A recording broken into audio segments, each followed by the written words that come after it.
Hey, what's going on, Who That Nation? It is yours truly, TJ Jones, the host of the State of the Saints podcast. Thank you so much for checking out the State of the Saints podcast, where we talk New Orleans Saints.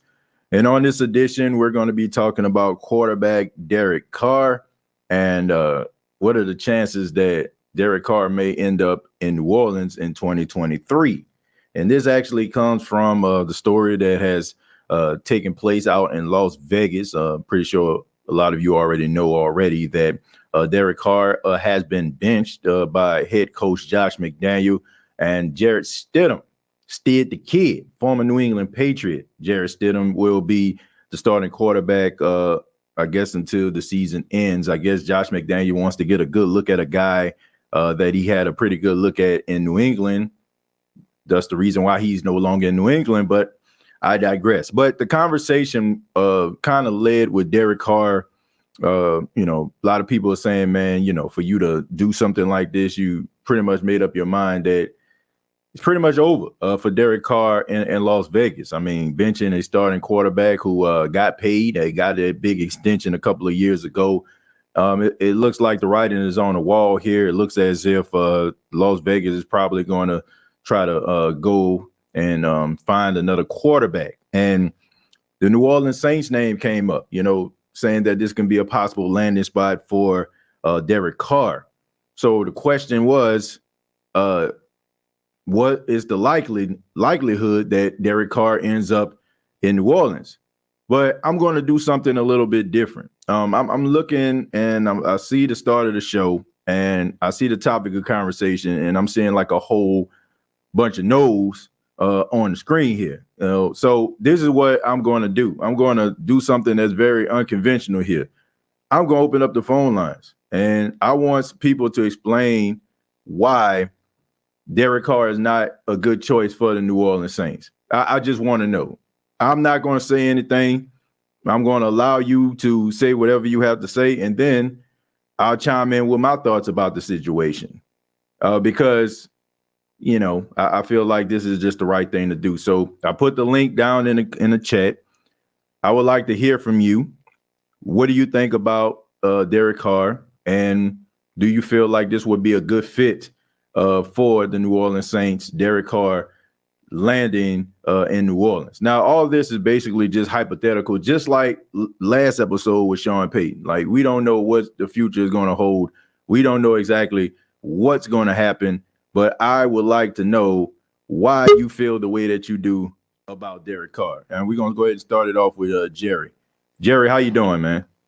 I'm doing good, TJ. All right. So we talking about Derek Carr, and we just want to get your comments about it, your thoughts. What do you think about Derek Carr being a quarterback for the New Orleans Saints?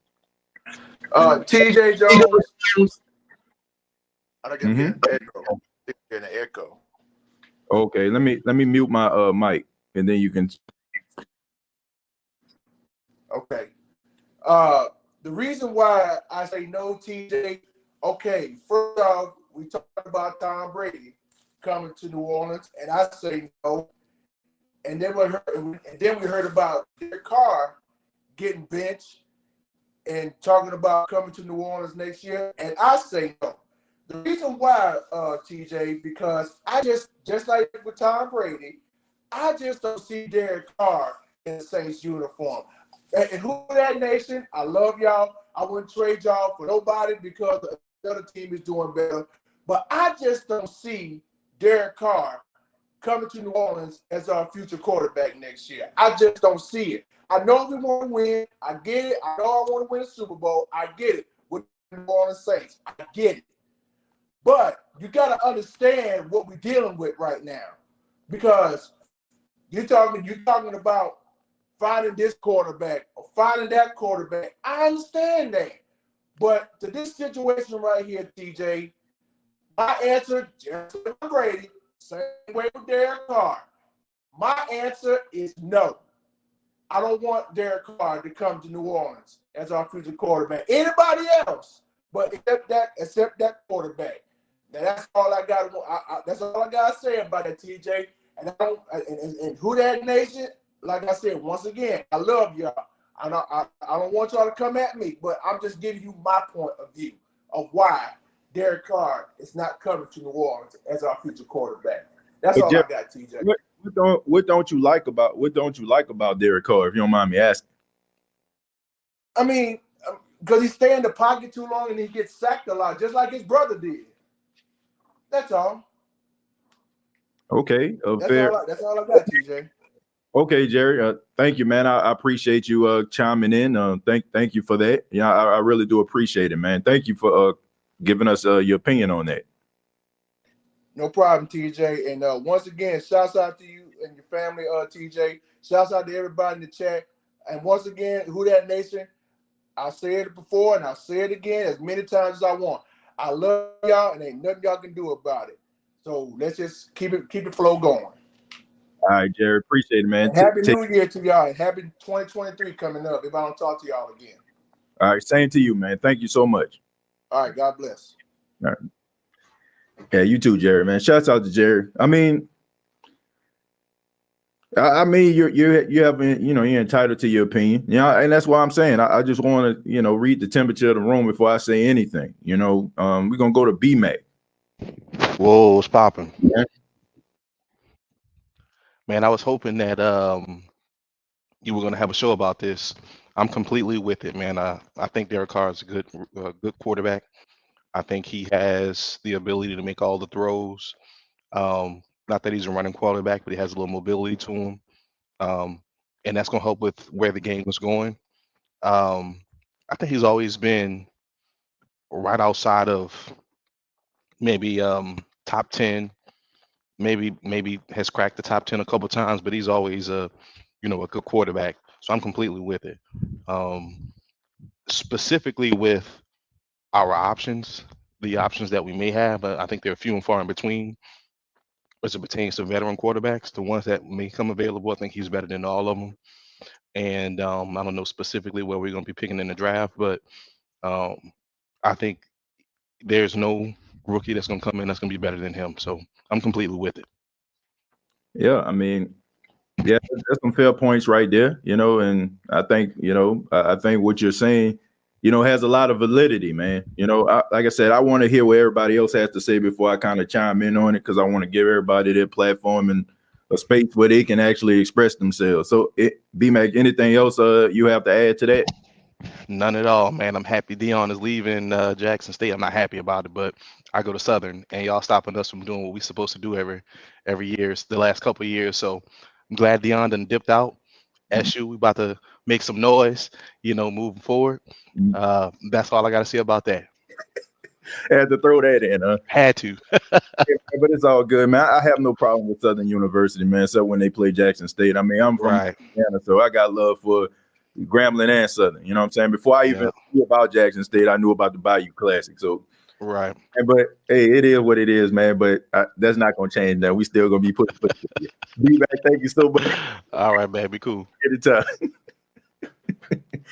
Yeah, man. Shouts out to Southern University, man. I have no problem with Southern at all. Like seriously, except when they play Jackson State. That's when the problem shows up. But I got love for all HBCUs, Louisiana HBCUs. Like I said, I knew about the Bayou Classic, before I knew anything about Jackson State. So always got a place in my heart. We're gonna move on. We're gonna go to Charles. Charles, what's going on, man? Hey, we talking about Derek Carr, man. What you think about Derek Carr possibly coming to New Orleans? What you think about that? I think it would be pretty good, but only on these factors here I'm about the list. So look at the Saints, right? We have the one thing the Raiders team never had, that's a good defense.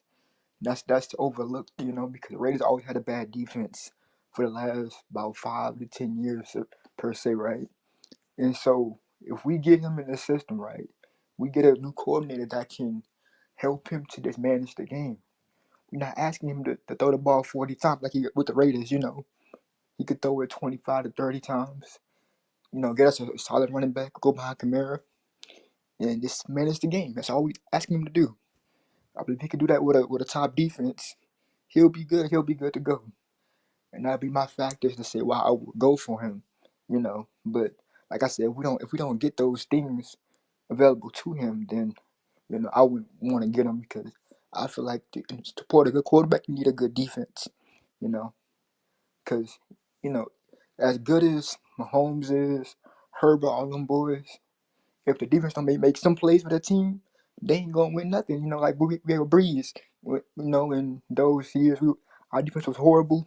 In that 2014 year, 2015 year, 2016, we was horrible. Breeze putting up record numbers, offense wise and defense, letting us down. So that's my thoughts on that. I mean, those are valid points, right, Charles? I like I like some things that you said. I definitely agree. Man, I want to, like I said, I want to withhold what I got to say till I hear from everybody. But do you have anything else to add about Derek Carr? Nah, man, I feel like they were saying, his flaws is, him holding onto the ball a little bit. Like I said, we could get another coordinator and then I can help him, with that and try to get his progressions out quicker. Maybe that can help him a little bit. But other than that, that's it, man. Okay, Charles, man, I appreciate it, man. Much love to you, and thank you for chiming in, man. No problem. All right, take care. All right, we're gonna go ahead and we're gonna keep this thing moving. We're gonna go to Chosen. Chosen, how you doing, man? I was good until you tried to give Southern their praise, bro. No, I'm just playing. You know how I feel about Southern, because I'm from Baton Rouge. Shout out to B-Mac, man. I know you was doing a Southern name, but We got to put foots in them every time we play. I don't know, bro. Southern, bro, it be so funny, bro. Like just the Southern fans, bro. And they are kind of like the black sheep of my family because everybody went to Southern, everybody loves Southern, and I just be over there like, really, like just like really. It's a reason the shirts is 50 cents. But nah, man. It's all good for it, bro. Like I like going to the parties and stuff, bro. I just never was a Southern. I always say they just a big old 4A high school. That's all I always call them that. But it's much love, bro. You gotta represent the whole team. I love the HBCU as a whole. But Derek Carr, Charles pretty much took what I was gonna say, bro. Like, only reason I would say no is if we don't have the right coordinators or coach in place to get the best out of him. Then we pretty much just wasting this guy. Like, I'd rather see him go somewhere. He's 31. I'd rather see him go somewhere where they gonna really utilize this guy and not him being wasted. Because I like Derek Carr play style and I have respect for him. I wouldn't want him to come somewhere where the organization is not doing what's best for him. You know what I'm saying? Because I seen what he did in Vegas and slash Oakland, and it's like I really want. And then they went and got him his receiver from Green Bay, Devontae Adams. So like it's like they tried to, what I'm saying, I guess give him some complimentary pieces and try to make it work. But I guess they still don't want to go with him. I just feel like if you can get somebody in place to help him out. And if we bring some coaches or some coordinators or anybody on the staff that can help, like, get the best out of what I know he is, then yeah. But other than that, if they're not gonna do that, then I was like, nah, man, because we're gonna pretty much be right back in the same boat. So it's like I'm on a fence. I'm trying to give you a definite answer, but it's only gonna determine if Son come back or if some offensive minded coach come back. That's the only way I'll be on board with it. If we bring somebody who can do and excel what he's already good at. Other than that, I feel like we're just gonna be right back in the same boat. Especially then, I don't see Dennis Allen and Pete Carmichael getting the best out of no Derek Carr. And then when I go back, when I go back, I look at the games where the Saints beat them and we blew them out and they losses. And I was trying to see that they didn't get past, they didn't move the ball past, and they didn't get in their own territory. I want to say the whole game, and I was trying to see was it Was it more of Derek Carr, or was it play calling, or was it the pieces around him? So it's things like that I would have my doubts about and wondering. Like I go back to, was the Saints defense just really that good? Give them credit, but I understand you're gonna have your games and you're not gonna have your games where you up and down with it.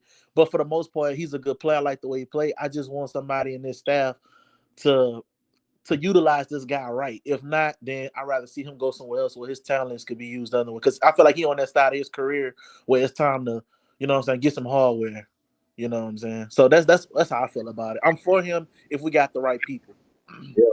I mean, that's a good point right there, man. And yeah, I appreciate that take on that. Appreciate it, man. And you know you can always call back anytime, Joe. Appreciate it, brother. Thank you. Take care. All right, we're gonna keep this train moving. We're gonna go to T. Smitty. T. Smitty, how you doing, man? Man, long time no speak, bro. How you and the family doing? We doing fine, man. We doing fine. You know, just enjoyed the holiday season, man. Ready for the new year. How about yourself? Man, I'm good. It's cold out here in Phoenix, so I'm surprised. I'm a little chilly right now, but yeah, I didn't go to HBCU, but I'm from Montgomery, and I spent a lot of time on Alabama State campus. I leave it like that. But my wife is from Montgomery, where she grew up. Yeah, man. Good stuff, man. But y'all talking about this Derek Carr, right? Couple of things. My Bucks gonna need a quarterback next year, whether Brady wants to come back or not. I want to show him the door. But Derek Carr's gonna have options. And I think what he has to look at, and I think fans gotta look at, one, he's Kirk Cousins with better PR. You know, you don't expect bombs the way you expect a decent player, but also coaching. Part of coaching is managing and protecting your QB. Like Sean Payton has shown he could do that, because we got to be honest, Drew Brees' arm was shot a couple of years before he retired, but Payton managed him. He even managed Winston last year. And Derek Carr may see that, and because the Jets going to need a quarterback. The Dolphins may need a veteran because Tua may not play. I don't think he should. Bucks going to need one. So he's going to have some option, or maybe even the Rams if Stafford may shut it down, all the injuries he has. There's a lot of options there, but I don't blame them for going for it, because they don't have a pick for a rookie. Hendon Hooker already is able to rent a car before he about the young driver fee, and he's going to miss next year with the ACL. I just think that they have to I think the Saints also got to be honest about where they are at an organization. Because just like the Bucks, they got a lot of older guys and they've been kicking the can down the road. So I think if they're honest, sign someone like a Derek Carr, because you got that older roster you can't move on from, and just go for it, hopefully make the playoffs. And my last thing, TJ, does he want to play for Dennis Allen? That's a question. He did it before, right? He didn't have a choice then, you know. Because he has options. And I think people got to understand that he's going to have options. And he's, you know, but if I'm the Saints, I would explore it.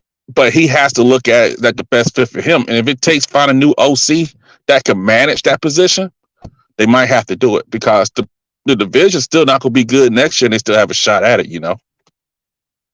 Yeah, that's a good point, you know, but I say, man, I'm just trying to get through these phone calls because I want to break it down about how I feel about this situation, and is it the right fit? You know, so yeah, go ahead.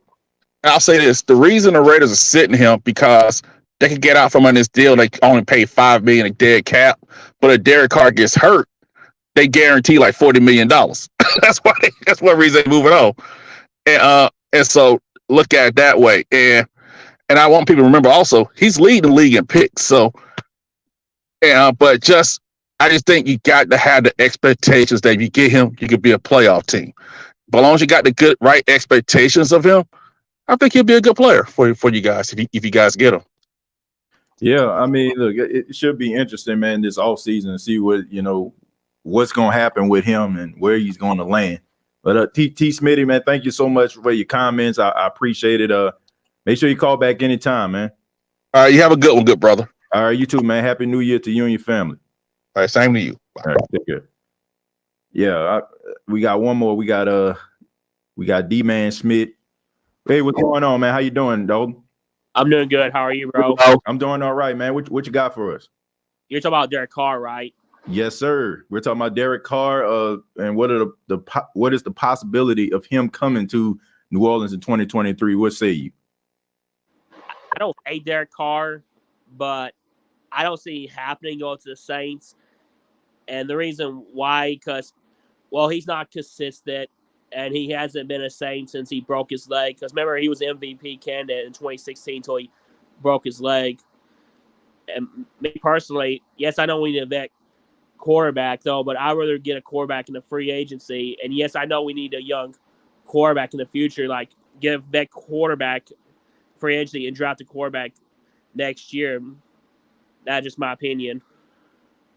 I mean, look, there's nothing wrong with that. And like you said, there's no yes or no answer to this. You know, it's basically your preference as far as a fan and watching the team and what you feel like the team needs at this particular point. So, I mean, if you feel like they need to like maybe get younger, try and probably go with someone else, there's nothing wrong with that at all. You know, because been listening to a few people that actually chimed in, it seemed like they sound like they want to go in that direction as well. What would it take, Dalton, for you to be content with a guy like Derek Carr as a member of the New Orleans Saints as their quarterback?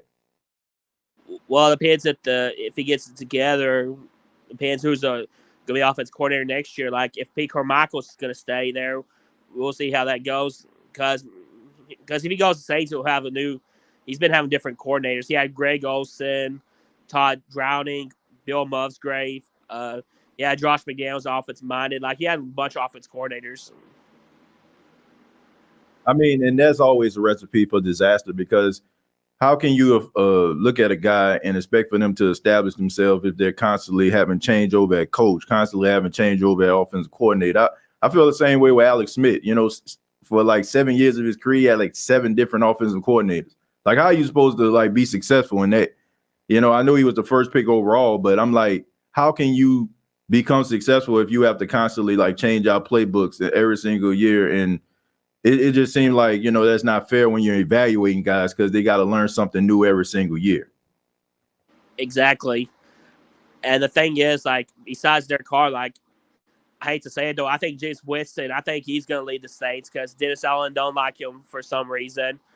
Andy Dalton's not coming back. So, yeah, you probably get vet quarterback to replace one of those guys, whether if it's going to be Derek Carr or someone else in the free agency. I just don't see Derek Carr wants to deal with Dennis Allen anymore. That's just my opinion. Yeah, I mean, that's a fair point. I mean, everything that happened when they were, you know, out in Oakland at the time. So, I mean, I think that would be taken into consideration. But we'll see, man. But Dalton, I really do appreciate, man. Thank you so much for chiming in. No problem, bro. Happy New Year. All right. Same to you, man. Take care. All right, you too. All right. So, I mean, reading the room, it seems like, you know, a lot of people aren't on board with Derek Carr as the starting quarterback of the Saints. Seemed like a lot of people would not be happy with this situation. Read some of your comments because I don't want to neglect. Some people may just didn't want to call in. Don't ever be afraid to call in. You know, I mean, there's no right or wrong answer to this. I mean, we all are just sharing our opinions when it comes to certain things here. So we're going to go with Leslie. Leslie says Carr can move when in trouble. He can pass on a run, and I think he's a decision maker. Now, I will say this. In the fourth quarter, he panics a lot. Let me see. And in the fourth, okay. I am fine having Winston. Man, it sucks that we are going to be stuck with Dennis Allen for another year. Who that nation? Am I the only one who actually likes Derek? Carr is way better than Winston and Dalton, but he's not the quarterback for us. I think it's over for Winston, unfortunately. DA is about to make us have another losing season. Over with the Saints at least. Now Winston is better than Carr. We told them to stop that T. Smitty. Winston ain't it. Get the O-line fixed before you bring in a quarterback. Winston needs the right coach. Peyton brought out the best in him. Let's see. Winston is better than Carr, but our coaching staff is trash. Carr, Brady, and whomever will suffer in this system. Winston wouldn't start for the Raiders if he was on their roster. What the F y'all saying? Winston better than Carr. Winston tears his ligament brushing his teeth. That's not nice. And he said Carr, I already read that one. So, I mean, it just seemed like to me now we have this debate about Jameis Winston and Derek Carr, which I don't know where this came from. Look, man, the writing's on the wall, folks. It just is. It is what it is. Jameis Winston deserves better, and it seems like Dennis Allen don't want to give it to him. So at this particular point, anybody that's out here like, oh, Jameis Winston just going to come back, I don't see that. Like, it's obvious that there's something there, right? There's something there. Like, it is. I guess he is not comfortable with Jameis Winston being a quarterback. So that's just something that we just gonna have to deal with. I feel very strongly saying I don't think that Jameis Winston is going to come back. Now, to this Derek Carr, question. Can Derek Carr be successful in New Orleans? I'm gonna put it to you like this. I'm reading a lot of your stuff. And I'm going to just be 100 with you. This is what I've been talking about for I don't know how long. Most of you, not all of you, but most of you are victims of water cooler talk, Monday morning quarterback diatribe about this dude. Because if that wasn't the case, then there's no way in the world you would feel this way about Derek Carr. I'm going to put it to you like this. Derek Carr is about the closest thing to Drew Brees that the New Orleans Saints can find in the National Football League right now. I'm going to say that again, and I'm going to say it with my whole chest. Derek Carr is the closest thing that you will find to Drew Brees in the National Football League right now. And not only am I saying this, I'm going to double down on this because I got something I want to show y'all. For people that may think that I'm just losing my mind, I want to show you all something. I want to show you all something. All right, so here we go. Let me put this in here. This is Derek Carr's last 3 seasons versus Drew Brees' first 3 seasons in with the New Orleans Saints. So this is Derek Carr's last 3 seasons and Drew Brees' first 3 seasons. Now, Drew Brees played in 48 games. Derek Carr played in 49. They both started 25. Drew Brees, 23 losses. Derek Carr, 24. Winning percentage, Drew Brees, .521. Derek Carr, .510. Look at the yards. Drew Brees, 1,209. Derek Carr, 1,137. Passing attempts is almost identical. Drew Brees has like a few hundred more than him. Look at the completion percentage. Derek Carr has a higher completion percentage than Drew Brees does. Passing yards. Drew Brees has a little bit more passing yards. Passing touchdowns, 88 to 71. Look at the touchdown percentage, 4.8 to 4.3. Interceptions. Drew Brees had more interceptions than Derek Carr has. Interception percentage. Derek Carr has a lower interception percentage than Drew Brees. Let's throw it down a little bit. Yards gained per pass completion. Drew Brees, 11.5. Derek Carr, 11.4. And then you have yards gained per game, 289.8 to 264.5. Look at the quarterback rating, 93.8 to 98.4. I say that to say this. All of you out here that just out here basically just throwing stuff that you probably heard the narrative about Derek Carr. But if you look at it, him and Drew Brees are almost the exact same player. So how we can, So how can you sit up here and just look at this guy and say, oh, he ain't good enough? So if he's not good enough, doesn't that mean that Drew Brees isn't good enough? Because they have the same identical stats.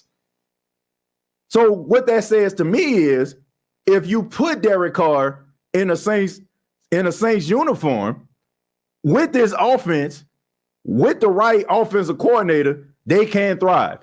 All those people that's complaining about Derek Carr, he's not good enough. Derek Carr offensive line has always been trash.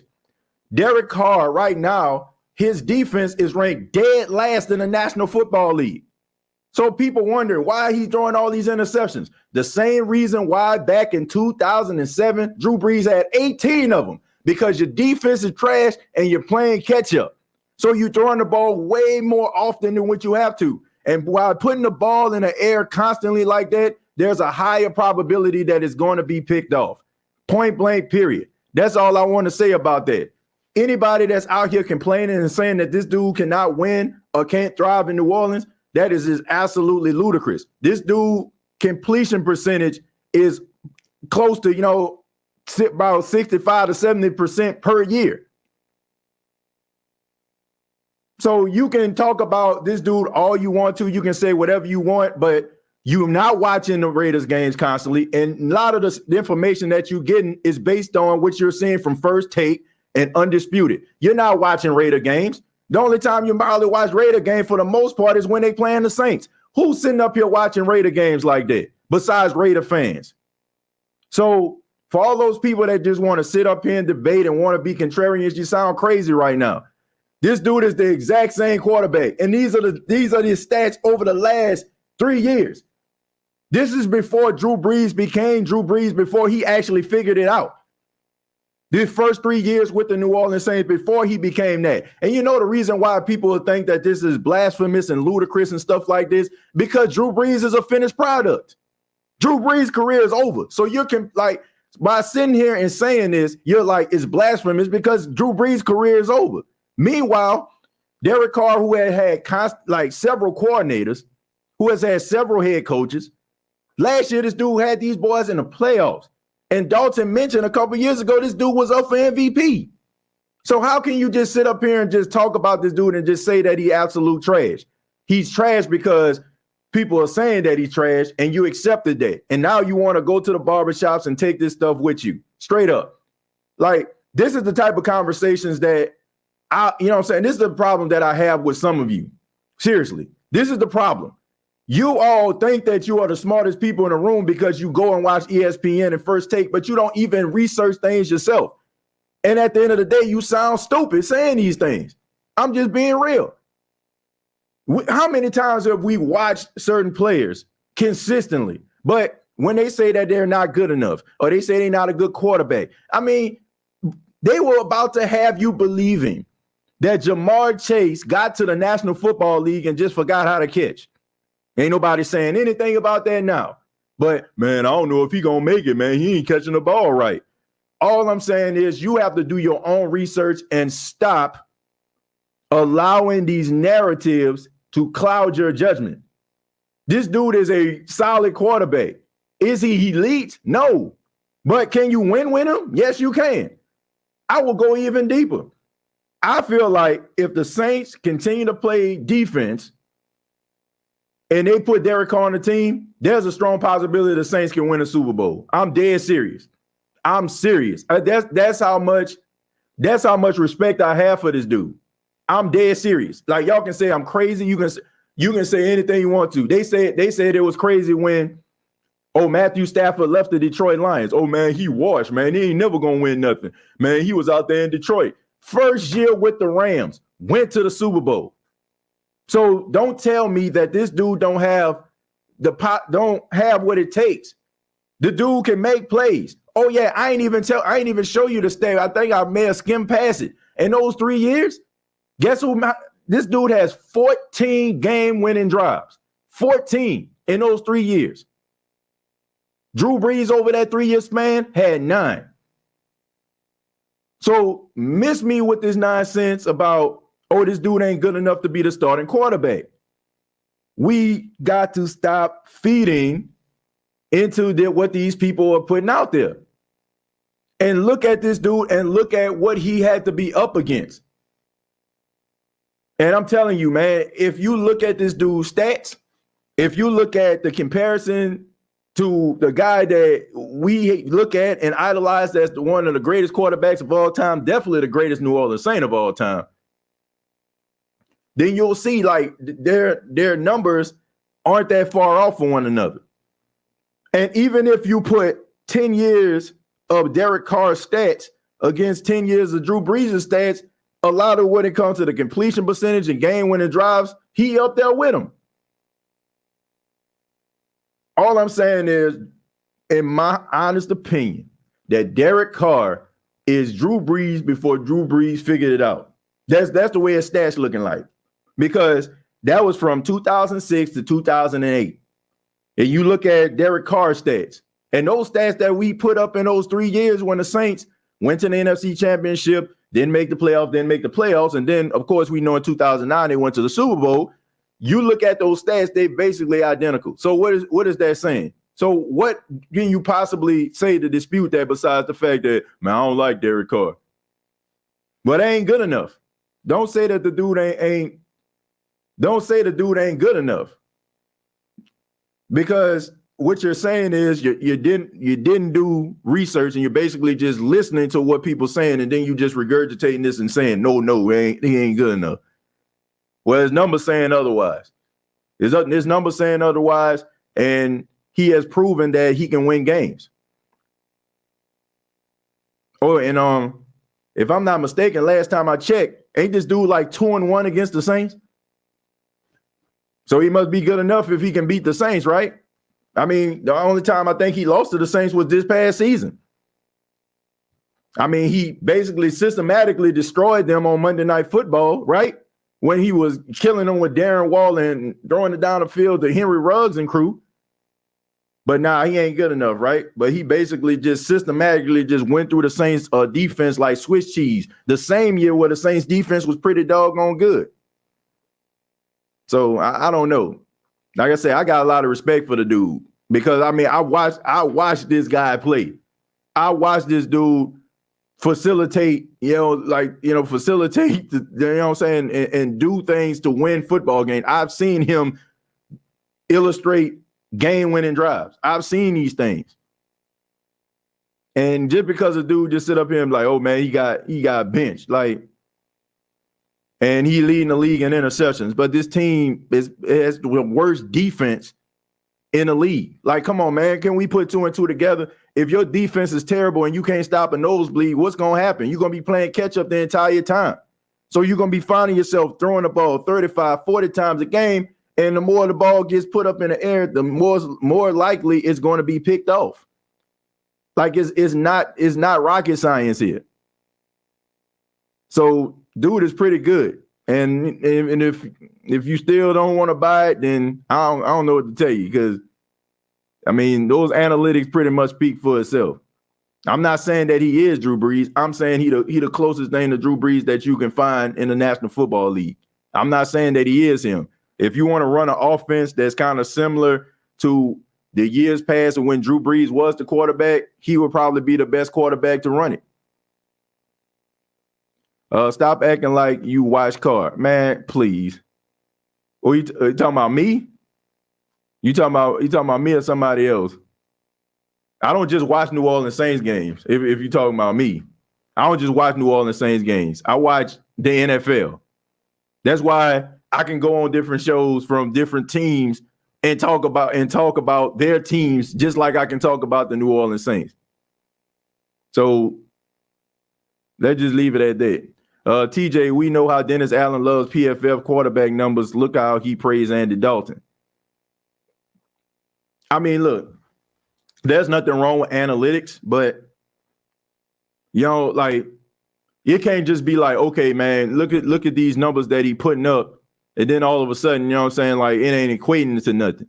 Like even the numbers that I'm putting up when it comes to Derek Carr, like I said, the game-winning drives, he had 14 over that 3-year span.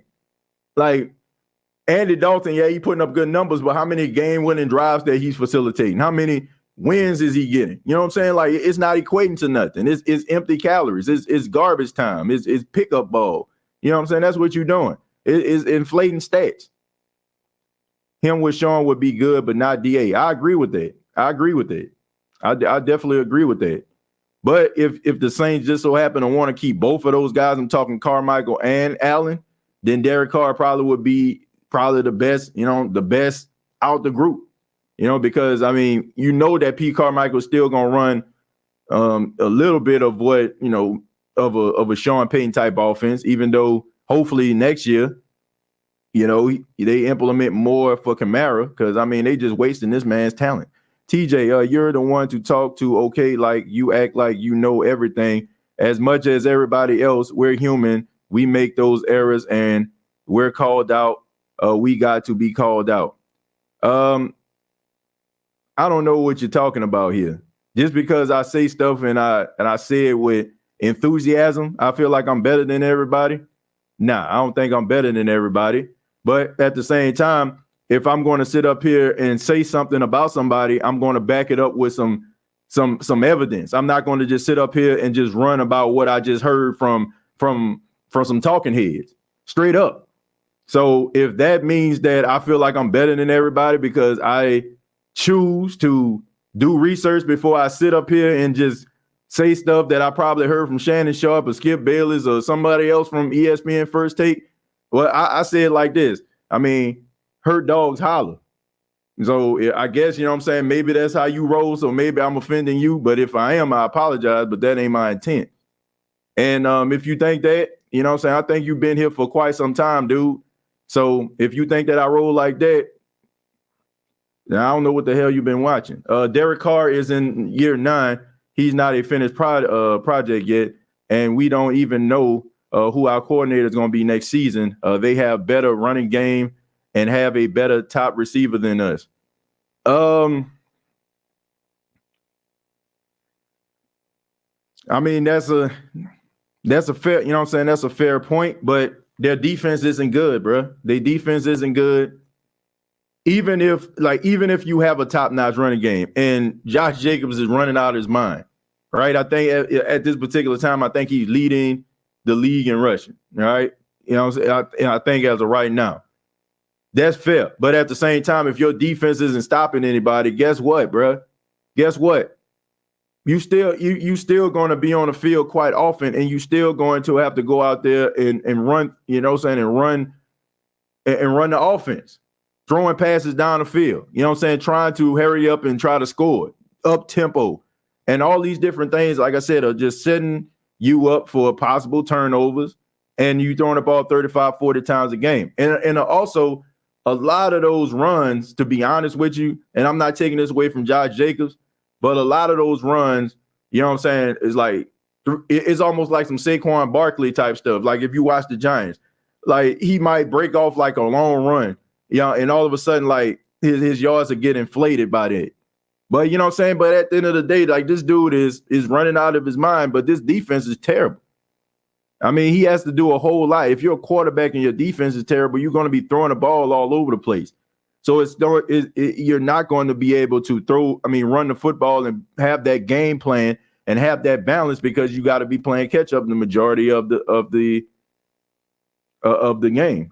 Nobody sounds stupid, TJ, because you don't believe in what they saying. Okay. All right. Whatever. I agree. Breeze and Carr stats are similar. He can be great in New Orleans. I'm backtracked on my statement. He is a great quarterback. Look, all I'm saying is, it's backed up with stats, and y'all don't like that, do you? You don't like when you say something and then somebody back it up and it is proved to you that it ain't what it is, right? So maybe, the lesson need to be learned. So don't get mad at me. DC is average, really bad in the red zone, and a turnover machine coming from a Raider fan. Thank you very much, Raider fan. 9 and TJ Jones, I hope so. Derek Carr is inconsistent. He's very inconsistent. It's hard to tell when he has a good game and a bad game, and I'm ready to see who's going to the playoffs. I want Tampa. You want Tampa to make the playoff? Okay. Let's see. I'm going to scroll down a little bit. Let's see. I'm with you, TJ. I'll take Derek Carr out here in Southern Cal. Seen many Raider games. He's a solid quarterback in a bad situation. He got Vegas on his side. If he comes to New Orleans, he'll have Vegas working against him. The numbers won't be the same. Those were the only games he won, though, it seems. Carr led team to the playoffs with a head coach suspended in the middle of the year. I'll take Carr in a heartbeat. Dude has MVP potential. Can easily throw for 5,040 touchdowns with Joe Brady as OC. And this is the other fact. If Derek Carr had 14 winning drives long, Drew Brees and Tom Brady had 53 or higher, why would you say that? Because statistically, you can't go analytics Drew Brees. Is that because Drew Brees played longer than he did? What are you talking about? if, of course, over the course of time, he's going to have like more game-winning drives than him. Drew Brees came into the league, 2001? Well, Derek Carr came in the league 2014, so of course they're going to have more game-winning drives than him because they've been in the league longer. You know, and more situational football has came their way than them. I don't know. Like I said, at this particular point, we just trying to find ways to try to back people into a corner now, I guess. Okay, fine. Say whatever you want. There is no way on God's green earth that Carr would at least be any worse than what we've had these last 2 years. Bro, I hope the Panthers beat Tampa. Can't stand Tampa. I wish Derrick Henry was playing. Shaking my head. I wouldn't mind Carr at all. His contract, he has a no trade clause. And if he's released, the Raiders would save $30 million. If he's released, I definitely think we should take a look at him. He needs I think he needs a new change of scenery. I assume that's what you saying. Yeah, man. Look, I ain't got no problem with Derek Carr, and I don't like that. I don't like this narrative like this dude is just straight up trash. I just don't like that. You know what I'm saying? I definitely feel like the Saints can win with this dude. If you have a defense like the Saints have, and you have a quarterback the way that he plays, I think the Saints can. I think the Saints can make the playoffs. You know what I'm saying? And I feel like they can probably, you know what I'm saying, win some games in the playoffs. If Derek Carr was the starting quarterback of the New Orleans Saints this season, I feel like because of his quarterback and his skill set, they probably would have won at least 2 of the games that they lost. So they would have put their win to 8. You know what I'm saying? The 8 games. Like sometimes you need a quarterback not just to be managing the game. Sometimes you need a quarterback that's going to actually win you the game. So I don't know. Like game management is cool and all, but sometimes, man, you got to be able to take the reins off these boys and let them sling it around the yard and win football games for you. This show is hilarious reading these comments. Let's see. Carr can have 900 game-winning drives until don't want them. Well, that's fine. Like I said, I mean, I'm not trying to persuade anybody to want Derek Carr. All I'm saying is when people are saying the narrative is, I don't want him because he's not good enough. Like I don't feel like that's accurate. That's not accurate to me. Like I think like if you're sitting up, if the Vikings are sitting up here with Kirk Cousins winning games, winning double-digit games, you ain't about to tell me that the Saints can't win double-digit games with Derek Carr. That ain't happening, bro. That ain't happening. Like it ain't like I do not believe. I don't believe that. I just don't. I don't see how we as fans can turn our nose up at Carr, but Andy is. Thank you very much. Right? We're quick to saying what we want and what we don't want. But like I said, this false sense of confidence, and I'm gonna call it false, but this sense of confidence that we have has been paid for by the great contributions of Drew Brees and Sean Payton. So now all of a sudden, like we feel like, oh, you know what I'm saying? Oh, we don't want that. We don't want this because the bar has been set so high by these guys. But I'm gonna let y'all in on a little secret. If you think that Drew Brees is coming through this door anytime soon, you are sadly mistaken. And honestly, if you think that you're going to find a quarterback that is on Drew Brees' level that's going to end up like eclipsing the greatness of Drew Brees, like you can find, I don't know, a missing shoe in your house, or you know what I'm saying, or find some dust on the floor, like you wasting your freaking time. Like I keep saying this. If you can find a Drew Brees on every corner, how special would Drew Brees be? If you can find a guy that can throw for 5,000 yards or 300 yards and 4 touchdowns, no picks like this, how special would Drew Brees be? If you can find a guy that has the capability of throwing for you know what I'm saying, 80,000 yards or whatever like that, and over 700 touchdowns. If you can find a guy, you know what I'm saying, like, well, not 500, but you know what I'm saying, like, well, 500 plus. If you can find a guy like that, how special is that guy? How special can he be? Drew Brees is a special quarterback. And I think because Drew Brees is so special, it's clouding judgment. Because now we just feel like we can just find that anywhere, and you can't. You are like, it's probably, man, ask the Dolphins, ask Buffalo, even though Josh Allen is playing out his mind right now. Ask the Kansas City Chiefs, even though Patrick Mahomes has come along. Like, ask some of these teams that have been desperate. Look at the Denver Broncos, right? They basically had to go out here and get a quarterback in Peyton Manning who had diminished talent. I'm telling y'all, man, it takes a long time for a team to find that successor. The Colts, they got lucky, right? Even though Andrew Luck retired prematurely, they still found the guy that was supposed to be the generational talent. And you seen, like, during the time that he was there, he actually proved that he was worth the price of admission. But the teams that have great quarterbacks don't tend to find the next guy to have the same type of talent or the same level of ability or eclipse that talent. Green Bay is another, right? With Aaron Rodgers and Brett Favre. You don't find that all the time. So for people that just feel like, oh, this ain't working, okay, man, we're going to find somebody else. And you might be able to draft a guy in the draft. You might be able to draft. But we might end up finding ourselves in the same situation again. Like, I just think that, like, Drew Brees was so great for so long.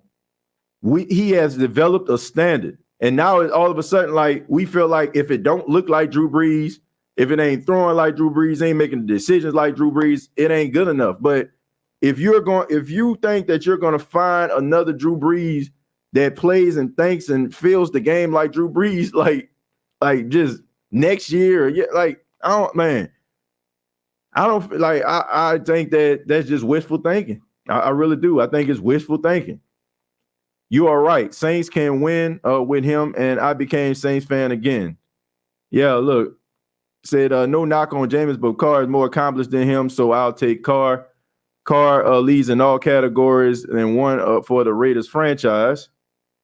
What about young Andy Dalton? What y'all talking about? Dalton only a backup at this point of his career. He had to come in to replace a turnover machine. Look, I had no problem with Andy Dalton. You know what I'm saying? Andy Dalton has been to the playoffs on countless occasions with the Cincinnati Bengals. Do I feel like a young Andy Dalton would have been able to make more noise than where Andy Dalton is right now? Absolutely. But, I mean, as of right now, your career is starting to wind down. It's starting to wind down, and it is time for, you know, like, nobody is going to give Andy Dalton an opportunity to be a starter in the National Football League, like, right off the rip, and just constantly, like, be like, man, you are our guy, without somebody in the background lurking, you know, and you know, there's a possibility that you might get yanked at the drop of a hat if you don't execute a certain way, you know, like, those days are over. And honestly, so is it for Jameis Winston too. Like, nobody is going to give these guys opportunities to be the undisputed, you know, starter of anybody's team without some young or some, you know, quarterback that's probably been in the league for a couple of years breathing down their neck. It just ain't happening. Neither one of them. Let's see, I agree with you on that. You will never find another Drew Brees. It's not clouding my judgment. I'm old enough to know that's why we need to move on from Sean and the Drew era. You know, like I said, it was a great time. It was a great moment, you know, but, you know, you're not going to find guys like that. That was catching lightning in a bottle. It felt so good that, you know, it felt so good that you want to relive that again. And the Saints organization want to relive it again. That's why they are trying to find individuals that is on the same level, that give you that same type of spark or that same type of feeling, familiar individuals. I'll be spoiled. I saw in free, I ain't see special in Carr. You say you didn't see special. You say you saw special in, but I don't know. Are you saying that? Are you saying that you saw special in Breeze? Look, I like Drew Brees well as the next man, but anybody that's sitting up here saying that at this particular stage in life that Drew Brees, like if anybody that's saying that when Drew Brees came there with that ugly shirt on in March of 2006, and had the number 9 jersey, and anybody that says that they believe that Drew Brees at the end of his career was going to, at the time of his retirement, was going to hold almost every statistical category, leading every statistical category as a quarterback, you are lying. Like, you probably thought that Drew Brees was going to be good, but you didn't know he was going to be as good as he was. And that's all I'm saying, man. Like, sometimes situations can lead to another a guy's greatness. Like that. I mean, how great do you think that Drew Brees was when he was out there in San Diego? Like, he was okay, but he wasn't like the Drew Brees we see today, that we respect and love today. It took time. I am a firm believer that a guy can go to a situation and it can destroy that guy. It can destroy the way the NFL world looks at him. It can destroy the way that people approach him post maybe leaving that team. Like, it happens. Guys go to bad situations all the time. And you cannot tell me that a guy who has a coordinator every single year for the majority of his NFL life, who has a different coach for the majority of his NFL life, is going to be able to thrive versus a guy who has the same coach, the same coordinators, and the same infrastructure every single year. You have to take that stuff into account. But some of us don't. Like, we want a finished product. Like, if that's the case, I mean, look how Urban Meyer had Trevor Lawrence looking last year. Had this man out here looking like he was a straight up bust. In comes Doug Peterson, and now it seems like he's living up to his potential. Sometimes you need that quarterback whisperer. Sometimes you need that coordinator. I mean, even with Matt Ryan. Matt Ryan averaged most of his career lined up with Kyle Shanahan, league MVP. All I'm saying is you have Norv Turner and Cam Newton. Cam Newton, yeah, he did some special things, but he won MVP. Lined up with a guy in Norv Turner that brought the best out of him. Sometimes you need a guy that's going to be able to see things for you. Jim Harbaugh with Colin Kaepernick, right? Kaepernick with Jim Harbaugh. I mean, he was pretty special.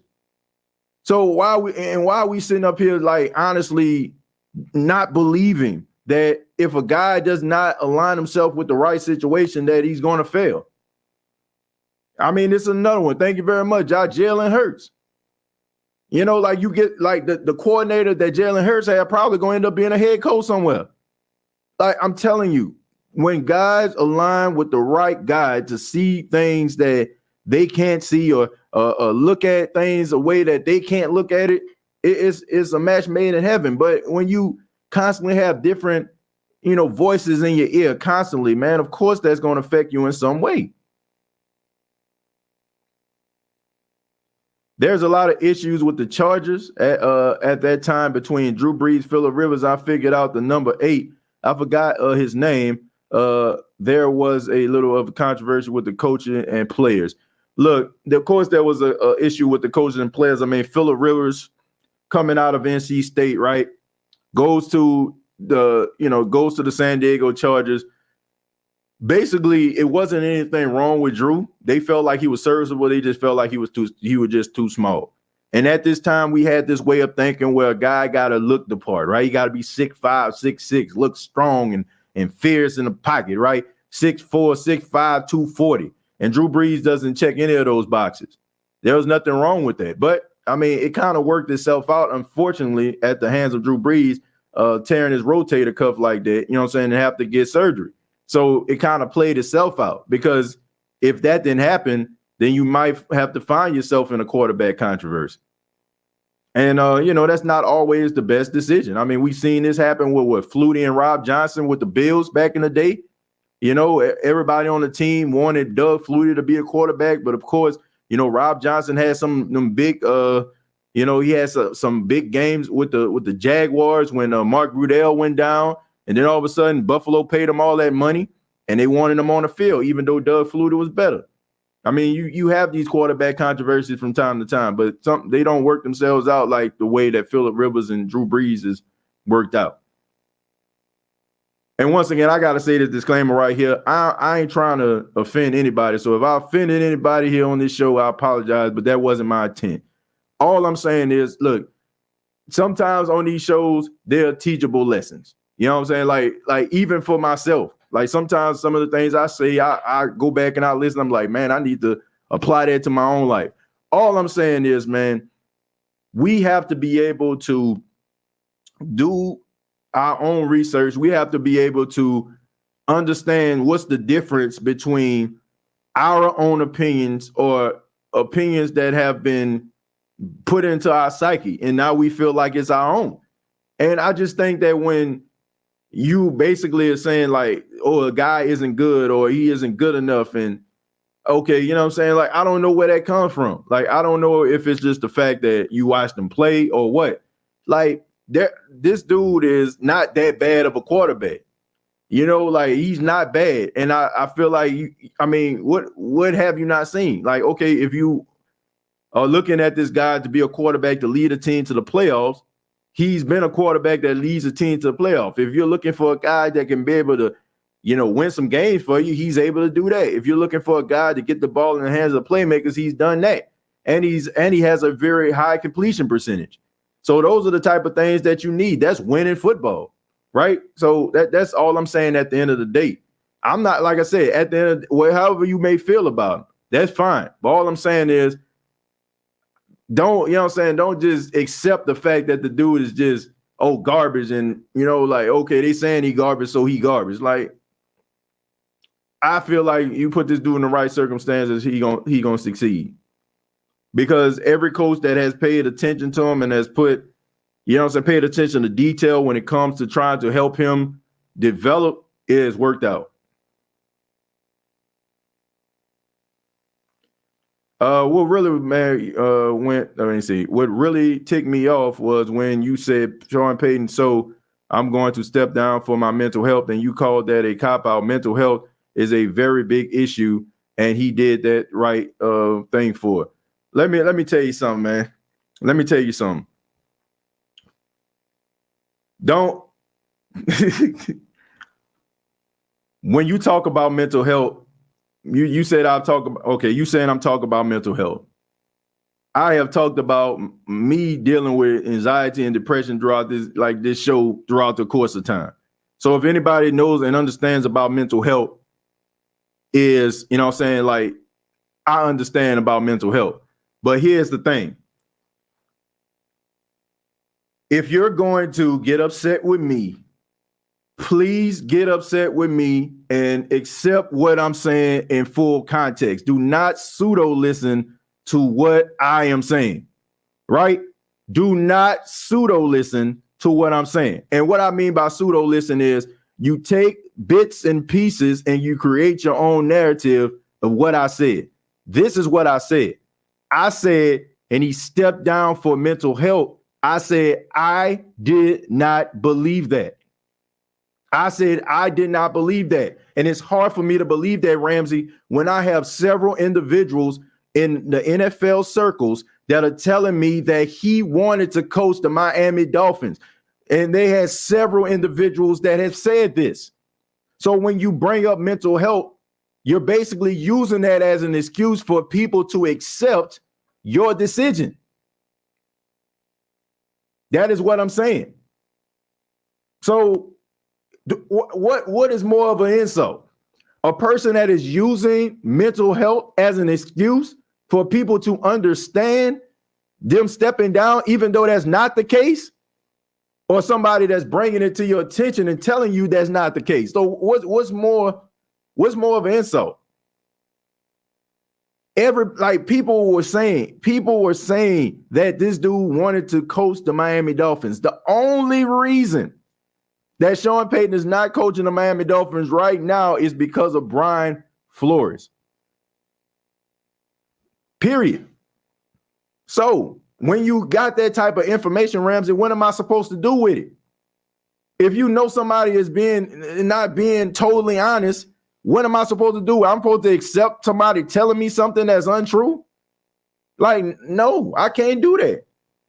I have an obligation to people that watch this show. So if I got that information, unless a person tells me, TJ, this is about to happen, please don't tell anybody. But when somebody telling me this information and it has been proven, and then you hear something else, it's like, nah, that ain't true. I'm going to tell you. Now, you can accept it if you want to, but this has nothing to do with mental health at all. I mean, I am very sympathetic to those that deal with mental health. All I'm saying is, at the end of the day, don't use that as an excuse. Because people like you that may deal with mental health, that's a slap in the face to you, don't you think? I mean, come on now. Bro, Carr is better than Dalton. Stop it. Now, what we even having this conversation? That's pretty obvious at this point. TJ, he trolling, bro. It got to be. I don't think so. I don't think he trolling. But you know, at the end of the day, I mean, I don't know what to tell you. And and all this stuff, like, man, and miss me with that fake Karen stuff, like for real. Like, and miss me with that. That is not what I'm saying. Let's see. So let's assume that Saints lose to Philly and Carolina. Does Dennis still get another season as a head coach asking for a friend? I think he probably ain't gonna coming back regardless. Mental health and Saints don't mix. You definitely right about that. Because you don't understand, just say you don't understand mental health. All right, bro.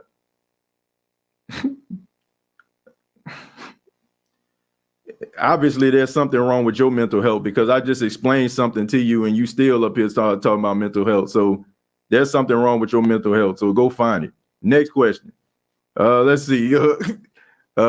Cries, they better not use a whack excuse to keep him. Skip it. I'm telling you, man. I'm telling you right now. I got mad respect for everybody here, but dude, don't nah. There got to be something wrong with your malfunction because I think I pretty much explained that pretty well. So if you want to be mad about something that don't exist, fine. He would be in Miami if he could. Yeah, that's the truth, man. That is just the truth. We got 200 people watching this right now. I ask that you hit the like button. Let's see. Raider fans say that DC had no heart. Saints need to build through the draft. I think the Saints do need to build through the draft, but I honestly, I don't feel like the Saints are just, dead in the water like people making it out to be. Yeah, they need some spots that need to be kind of, rebuild and maybe get a little bit younger, but I don't think it's like to a point where people they got to just tear down the whole team. TJ, I want Jimmy G torn ACL over healthy Carr, Broski. I mean, look, getting Jimmy G probably wouldn't be a bad decision, but I will say this, man. I think that if you're going to get Jimmy G, you got to find yourself a really good coordinator too. I think that a lot of people don't give Kyle Shanahan a credit for being able to maximize average quarterbacks' potential and really make them exceed expectations. He has done this everywhere he went. He got Kirk Cousins paid. He got Matt Ryan league MVP, right? I mean, the dude knows what he's doing. Why are they trying to stress you out, TJ? Look, I mean, one thing that really just truly bothers me, man, is when people tell me something and say something that I didn't say, or they take it out of context. That's my biggest issue. That does bother me. Thank you for the 199. That part really does bother me when people say things that I know I didn't say, and then and then they like, you said this, like, no, what? And then I go back and I listen to what they talking about, and it's like complete opposite. So I don't know, man. I think the school system is failing a lot of people these days. The reading comprehension or comprehension, any type of comprehension is it doesn't seem like it exists at times. TJ, have you heard that the media was talking about the Saints the past few days? You can tell they obviously don't watch games. Oh yeah, that really kind of ticked me off. Like watching Chris Sims, old no quarterback tale, talking about the Saints and talking about how Marshawn Lattimore ain't a top cornerback anymore. Last time I checked, he was playing at a pretty high level for the exception of that game versus Jefferson. Like Justin Jefferson, but Justin Jefferson been doing that to everybody this season. Dude was playing pretty much at a high level, everybody that he was playing against for the most part. Then he started talking about, look, it's pretty obvious. It's pretty obvious that they want the Saints to be in this position for years to come. They don't want the Saints to get any type of lifelines. They don't want the Saints to get any type of life raft or anything at all. They want these boys to be in this position because we all know, and I keep saying this, the NFL is about nostalgia. It is about nostalgia. They like to elevate those teams that have had a history of being some of the top teams in the league. I heard these dudes talking about, he was like, man, Tampa is a better destination spot than the Saints. I'm like, what are you talking about, man? It's like the Saints, you know what I'm saying? Like the Saints have played Tampa twice. The Saints have lost, but in both of those games, you know what I'm saying? Like Tampa was in a build, they couldn't do nothing. So if this team is just so washed, if this team is just so terrible, if this team isn't good enough, what in the world they have any business even being in the same conversation or being in a nip and tuck game with Tampa? All I'm saying is when people think about the Saints, they think about the Saints probably from their childhood, one winning many games. They was terrible, and that's what they want. Like they don't want to hear about Tom Brady going to the New Orleans Saints, and they don't want to even hear about Sean Payton going back to the New Orleans Saints. So, and this may sound crazy, but I think some of them really be hoping and wishing that some of the people that they're talking about actually heeds their advice. So by talking down the Saints and saying that it's god awful, it's a terrible place, they in cap hell, they can't do anything, like you ain't got no quarterback, like all is doomed. They hoping that a guy like Sean Payton to listen to that. But once again, what they're not understanding is if the Saints don't have a quarterback for the future, if the Saints aren't cap hell, if the Saints are dealing with issues when it comes to the defense or the offense and getting old, who is more responsible for that than he? I'm talking Sean Payton and Mickey Loomis. So you're basically trying to talk this dude into not trying to fix what he done broke. Like you ain't got to touch that pipe, man. You know what I'm saying? It's already done burst, man. Water already everywhere, right? But you're responsible for that. You're the one that bumped up against the pipe and broke it. You know what I'm saying? And now water is leaking. It's amazing to me. It's amazing to me how they have completely absolved Sean Payton from the situations that the New Orleans Saints is in. From even the Saints hiring Dennis Allen. We heard when he stepped down, he said, I would like for Dennis Allen to be my replacement. He said this, right? So that's not working out, right? You don't have a quarterback for the future. You draft Ian Book. Ian Book not even on a team. The quarterback that you brought in to be the starter in a competition with Taysom Hill, I'm putting quotations in a competition, but he's a backup to a guy that wasn't even on your team when you were here last year. So how is it that this dude don't have any type of responsibility for the New Orleans Saints being in this position right now? But nobody seems to want to have that conversation. So if Sean Payton was to come back, it should be for him to fix what he broke. So I don't like he's doing more. People aren't realizing that. I don't know. They're not realizing it, or they just don't want to accept it. But yes, you know what I'm saying? And I look at this two ways. He's looking like the greatest coach of all time because the Saints look terrible this season for the most part. And he also looking like he don't know what he's doing if you really like peel back the layers, because a lot of these guys on the team that aren't living up to their potential, a lot of these guys can't hack it. A lot of these guys, you know what I'm saying, aren't fit to be in the starting rotation. They're in that rotation because Sean Payton put them there. Sean Payton allowed them to be on the team. Like, we can talk about Mickey Loomis and his decision making, but Mickey Loomis is not making these decisions without Sean Payton being in the room or being somewhere around the facility. So I think that he has a big piece of the blame pie, just like Mickey Loomis does. But we don't want to have that conversation because I guess he's just the head coach. You're right about nostalgia, TJ. The Cowboys haven't been great since the 90s, but year after year, it's Cowboys this, Cowboys that. Yeah, and I guess a clock is right at least twice a day, right? So they pretty good this season. So I guess it's worth them talking about, which going to give them validation to talk about them year after year after year. But don't tell me that you're talking about the Cowboys because they're a great football team. You're talking about the Cowboys because of, they got fans and all of the things they did back in the day, from the triplets with Irvin, Eggman, and Emmitt Smith and Great Wall of Dallas. Like, they living off that nostalgia. The teams that they big up and have the longest talking segments about teams that in football history have been probably more relevant than some. But if you look at the New Orleans Saints, man, over the last 2 decades, they've been just as relevant as the Cowboys, just as relevant, as some of these other teams that are out here. What up, T? You made a great comparison to how Nick Saban wanted to come back but LSU kept Les Miles instead of taking Saban back. If Sean Payton wants to return his goofball DA, you'll welcome him back.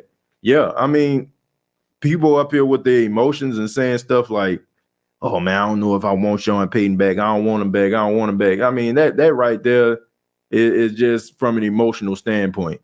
But I'm telling you, anybody that ever run a business, anybody that has ever, been an entrepreneur, I'm telling you, you are not going to reach your full potential as an entrepreneur, as a businessman or businesswoman, making decisions based on your feelings. It's just not going to happen. Like, if you doing that, you're going to deprive yourself out of really reaching your full potential. This is a business at the end of the day. And if Sean Payton wants to come back to the New Orleans Saints, and Mickey Loomis can make that happen, you make it happen, because he is going to put the Saints in the best position to be successful, more so than the coach they have right now. And people are like, what about Dennis Allen? I mean, it must really hurt him. He got to hear this stuff. Like, who cares? Like, forget your feelings, man. It's about winning. This is a results-driven business. Nobody cares about your feelings. It's about winning. They conversation don't fit their narrative, TJ. The media owns the narrative. You're 100% correct. What do you think it will cost to get Carr in the trade? I'm not sure what it would be. I'm pretty sure it won't be no first or the second round pick. I'm pretty sure it won't be nothing like that. So pretty sure they can probably work something out. I live in Dallas. I have yet to meet a Cowboy fan who is overly hyped about this year. They are really Debbie Downers. They are not buying it. Yeah, I mean, I think that the years of disappointment and frustration that has happened, like them winning, double-digit games, they've been the 1 seed, they've been the 2 seed, they've been the 3 seed, and right now it's probably going to be like a 4 seed.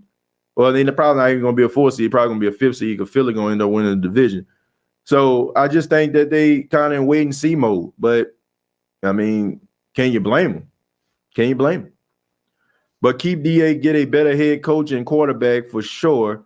Move Tyron to the slot, put a Debo at safety, and Alante and Lattimore at corner, and keep Caden Ellis right with Davis and Warner. Yeah, I think that you want to convert to a 4-3 defense. That's what I would do. So you can keep these 3 guys on the field, these 3 linebackers on the field at all time. Look, I definitely feel like you kind of want Tyrann Mathieu to kind of roam the field. I don't like that box safety they be having them playing. I think that's kind of designed for, those thumper type guys, and that's just not him, man. I definitely feel like, having him, playing that slot corner position, I definitely agree that he probably would thrive in that situation. And I just think the way the Saints got him playing is one of the main reasons why we just think this dude is washed. I don't think so. I think that he has a lot more left in the tank than he's showing as the Saints safety. If we fire DA, we need to be careful on who is the next coach, or we can't keep hiring and firing. It may cause a bad reputation like Cleveland in the past years, too much turnover. Well, Mel, this is the difference. This is the difference right here. When was the last time the Saints had fired a coach? Like, when the last time they did this? The Saints haven't fired a coach since 2005. All right, Sean Payton didn't get fired. Sean Payton stepped down. Right, so Dennis Allen would be the second coach that they fired in the last 16 years. Like, I think that's a pretty good reputation, and I also just think that shows you that there's a standard. There's a standard here, man. Like, we can't be wallowing in mediocrity, and we cannot care about what others NFL circles think. And then on top of that, like, who would not understand that the Saints fired Dennis Allen because he has not lived up to the expectations of what Sean Payton said already, right? It's rather you're going to be equal or you're going to eclipse that. Now, I understand that this is just wishful thinking because Sean Payton's first season, the Saints went to the NFC Championship game. If Dennis Allen not going to the NFC Championship game, that doesn't make him a bad coach. I mean, that's just wishful thinking. Like, you basically just going to Vegas, putting it all on black, and you walking out with duffel bag full of cash at that point. But all I'm saying is you got to see like some remnants of success that you feel like you can build on. Like, looking at Dennis Allen, what can you actually build on? So I feel like if you were to fire him and get somebody else, and that person, is good enough to get the Saints to the playoffs, I don't think you will have no conversation. I think everybody will be cool. But all I'm saying is, like, I heard this before. You know what I'm saying? I don't know who said it. I think I might have been listening to Nick Underhill and them say this. I don't know.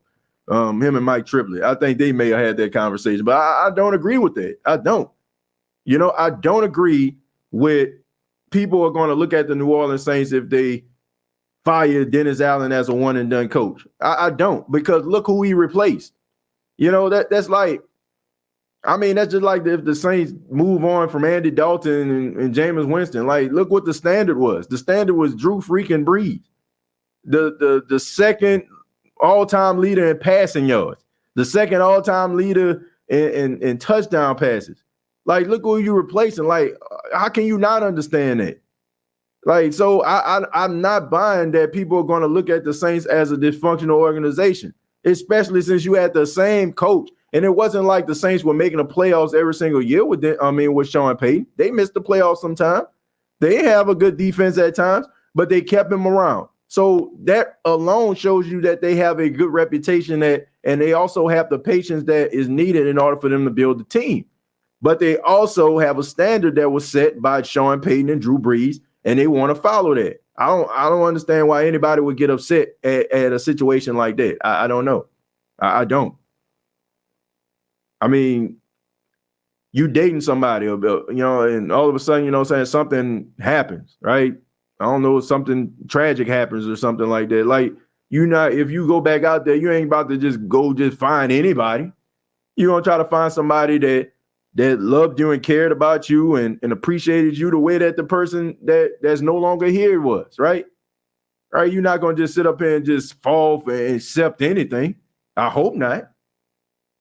So why should the Saints? Why should we cannot care about what people think. You can't. I'm talking about football and in life. You can't care about what people think. You can't care about optics in this situation. If you want better, you have to go get better. If you feel like there's something better out there, you go get it. Don't sit around and just be like, oh man, well, I knew this ain't working out, but maybe eventually it might. What if it doesn't? Right? You should always keep your options open for something that's better. Because if you're not, then you're doing yourself a disservice. So I just don't buy that, man. Like, one coaching change in 16 years? It's a difference. Like I said, Sean Payton stepped down. He didn't get fired. What's good, TJ? I saw something about Michael Thomas tweeting about Payton and Brady. What's up with this dude? Will he even be healthy next year or tradable? No, he's not tradable. If you do, you're going to be taking a substantial cap hit. Look, honestly, man, looking at Michael Thomas's energy, how excited he is watching some of these games with the Saints. Like, I really feel like this dude is. I'm not buying like this dude don't want to be with the New Orleans Saints. I just don't believe that. I just think that it's just been some unfortunate circumstances over the last couple of years, and it's unfortunate. But I think the dude wants to play. I mean, every time he's been out there, man, you've seen like the dog mentality. And honestly, I think if he didn't have these injuries, I think he probably would have been up there as one of the top receivers in the league the way he was playing the first couple weeks of the season. So I think that, I think he wants to play. And quite honestly, who's going to want to trade for a guy that hasn't played in two straight seasons? Like, for the most part, I don't see that happening. So if he's not, satisfied, even though I feel like he is, he better get on board, because there's not many teams that are looking for a guy who has had 2 season-ending injuries. What up, TJ? You feel like Carr is in the top 15 in the league currently? No, I don't. Like, not the way he's playing this season. But I will say this, Sydney. I feel like in the right circumstances, he can be.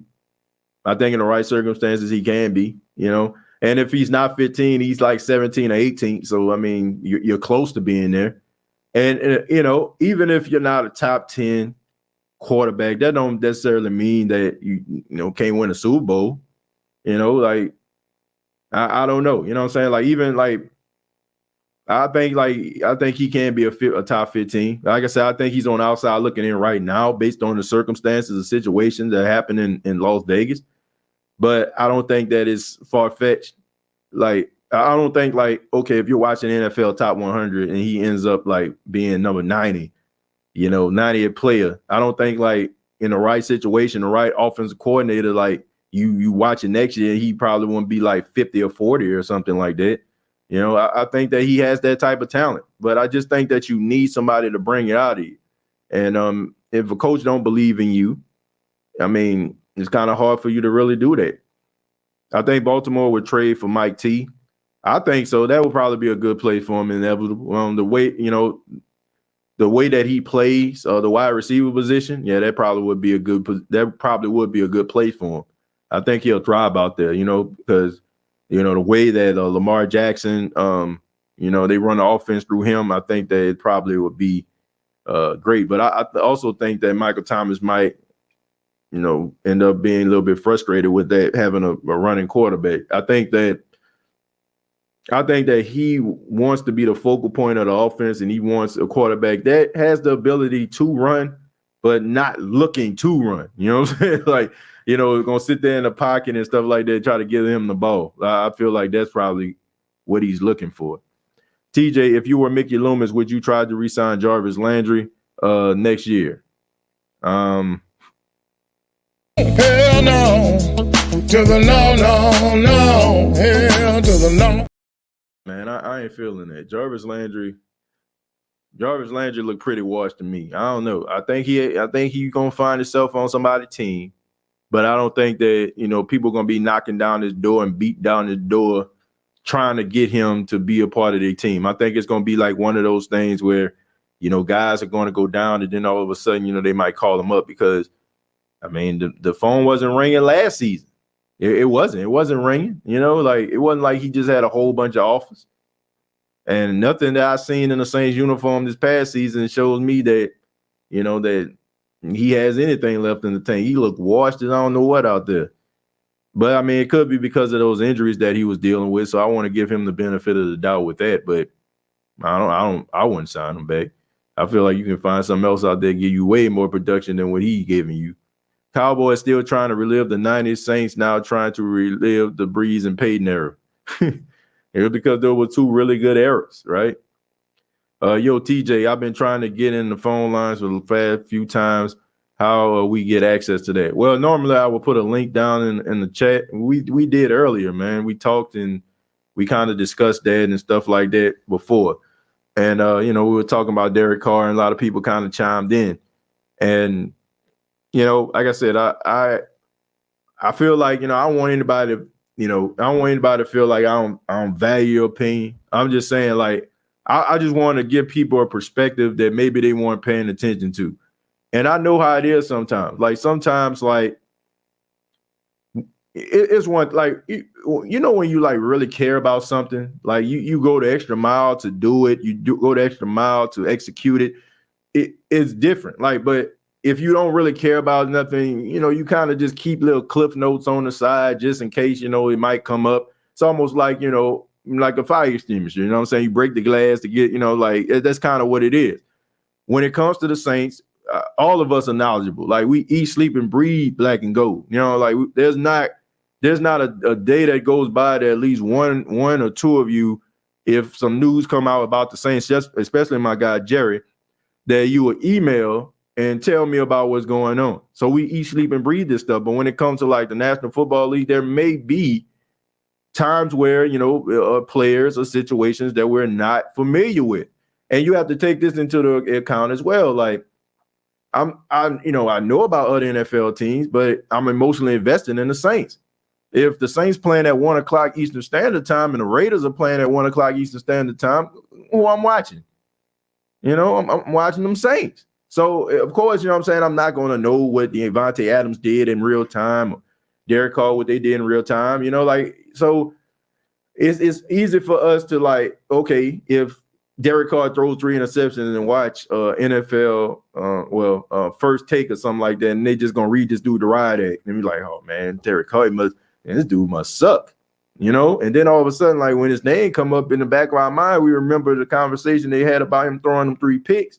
Now all of a sudden it's like, man, I don't know about him, man. I don't know about that. That's a whole point to get back to those good eras. We may disagree, family, but it's all love for our team. Who that? I feel like our wide receivers weren't connecting with Dalton, especially Landry, because he was washed. Let's see, Landry and Matthew washed up, if you ask me. TJ, you can't please everyone, do you? And let the haters hate, pimp. Look, all I'm saying is, like, I just don't like that, man, because I don't want to be one of them shows where people feel like I don't care about their opinion, I don't value it. I don't. You know what I'm saying? There's some times where I would talk to people and I don't agree with what they're saying, but I will respect their right to say that. And I don't want to be that person. And I think maybe the word I used was, you know, that's stupid. And that you know what I'm saying, I was wrong for that. I should have said misinformed, or you have to, you know what I'm saying, inform yourself a little bit better. You know, like I shouldn't have did that. So if I offended anybody, I apologize, because that's not what I'm trying to do.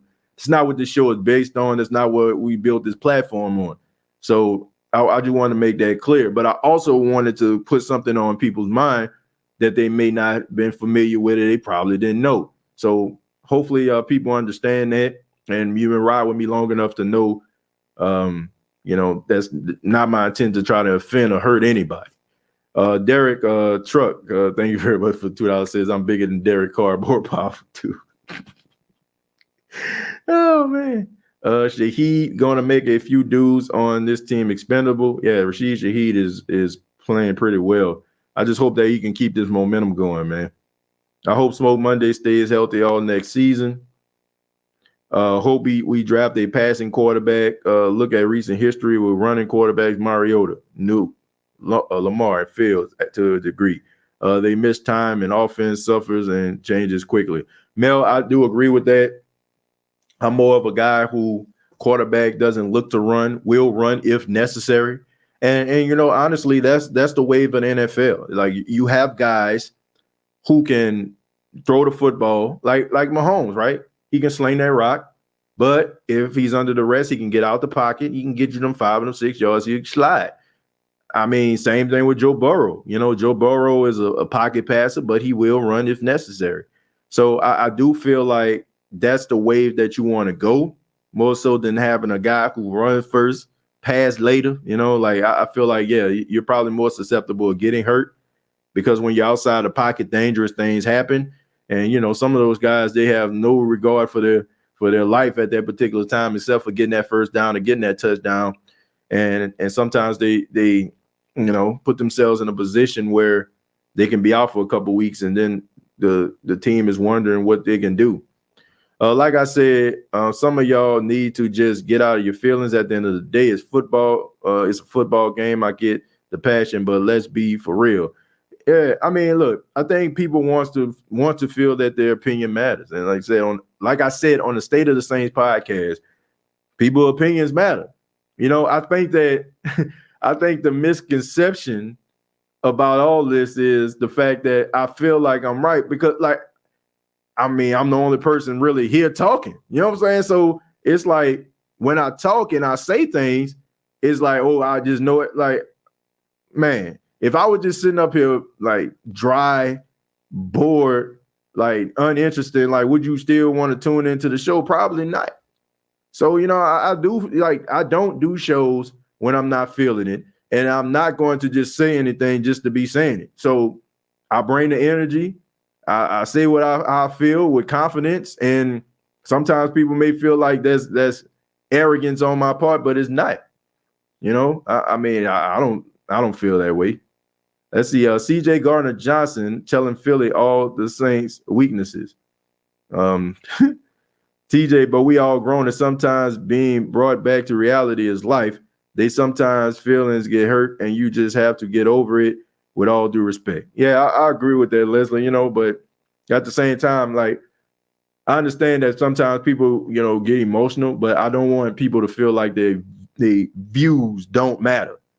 Their opinions don't matter. I'll say I disagree with you, but I'm not dismissing your point of view. Like, you earned the right to say and feel how you want to feel. That's the thing about this. Yeah, most definitely. The statue quarterback come and go. Guys like Kurt Warner and Matt Ryan are extinct. Got to be able to move outside the pocket. Yeah, Sidney, I agree with that. You got to be able to move, but you don't have to like be on some Lamar Jackson, Michael Vick stuff. I think if the pocket breaks down, if let's see if they're in man coverage, be able to run up the middle and slide, get that first down.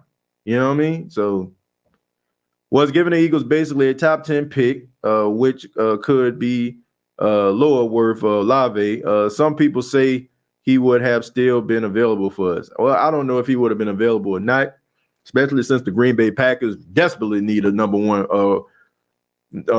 guy. I think they probably would have aggressively tried to get him themselves. But look, I'm happy the Saints got Chris Olave. I know it looks bad right now because the Saints season hasn't been what we anticipated or what we wanted it to be. But at the end of the day, I wouldn't trade it for, a Chris Olave. I think they made the right decision, obviously. I mean, the guys were about 40 yards away from 1,000 yards. So, I mean, he's done what he needs to do. I mean, can you imagine what the Saints wide receiver room would be like if they didn't have to do it out there? And honestly, like last week, I mean, they really didn't need him because how cold that game was. I mean, you weren't going to put the ball in the air that much anyway. You were just trying to run that. You're just trying to run the football to keep that clock moving. No one would complain much about the trade if Penning was out here mauling dudes. Unfortunately, he's hurt. Well, I'm going to tell you what. I don't know if you've seen that game this past weekend, but he definitely was mauling some folk. Man, there was that block, I want to say, on that Taysom Hill touchdown. Man, he took that dude back to the bus. So, yeah, I mean, he's starting to come on. Holman, like if you want a podcast where you don't have to worry about the host calling you your take stupid, all in the videos, dancing, come to Death Row. Look, man, all I'm saying is like I said, that was a bad choice of words. I should have used better language on that. But look, man, that's not the podcast I want at the end of the day. I just want everybody's opinions to matter. That's why we read comments, and like, I ain't one of them people that just read your comments. And if you don't donate, I ain't reading your comment. Like, man, I want people voicing opinions to matter. Some people, when I open up the phone lines, some of the same people are chime in. Then you got people that watches the show all the time. They probably, don't want to call in. They probably, have a little bit of stage fright. But I want everybody to know that their opinion matters. Straight up, man. Curious on why the run game has little to no toss of pitches. Oh, my goodness, Mel. Your guess is as good as mine. Always a handoff inside the tackles. Our tackles can't seem to seal an edge for the running to get to the outside or run. Like, I don't know. It just seemed like some of the offensive innovation left with Sean Payton. I guess Sean Payton must have took that side of the binder with him when he left. Because I guess I think P. Carmichael only got like the preseason version of some, when you just be running them simplistic plays just to see what people are doing in certain situations. I have not a clue. I guess he must have took that with. We can handle you calling us stupid, but you have to be able to understand us calling some of your takes stupid as well. I don't have a problem with that. I don't have a problem with that. But I do have a problem with, people trying to be contrarians or whatever, I mean, and then, I also feel like this. There are certain things that you can't dispute, like if a person tells you 2 + 2 is 4, I mean, mathematically is right, is accurate. You know what I'm saying? Like, no matter how you want to spin it, cut it, is an actual fact. You can't dispute that. You can't debate that. There are some times where people make valid points, and you know what I'm saying, I might hear, like, okay, like yesterday, Barbara called the show and she was like, Sean Payton, you know what I'm saying, I like Sean Payton and everything that he's done, but I'm not for Sean Payton coming back and only being here for 2 years and leave. Like, I can get down with that. Like, that makes a lot of sense, because I had to like basically concede and say, okay, if that's the case, then I wouldn't want him back either. Like, I don't feel like you should be, look, when you're having a conversation, it shouldn't be you're listening to try to navigate to the next point. I think that you should be able to absorb people's information, and you know what I'm saying, you should be willing to absorb that, not trying to look for the next way to try to navigate through the conversation if somebody making a point. Not backtracking, not moonwalking, not like, except if a person giving you valid points, like, you got to be able to accept them. I can't, like, sometimes I just can't accept the fact that, because that's stupid. Well, why is it stupid? Like, I mean, that kind of stuff right there is kind of hard for me to accept, when you're like, oh man, that's stupid. Why? Because it's stupid. I don't like him. Why you don't like him? Because I seen a game where, like, come on, man. Like, I just be want people to come through with some stuff that makes some sense. like just be like, nah, that ain't it. Nah, it ain't it. Like, why it ain't it? Like, what have you seen analytically? What have you seen, like, I don't know, all 22 or something like that you feel like can bring up? But I just can't accept somebody just saying, nah, bro, that ain't it. Nah, like, how you know? That's just the way I work.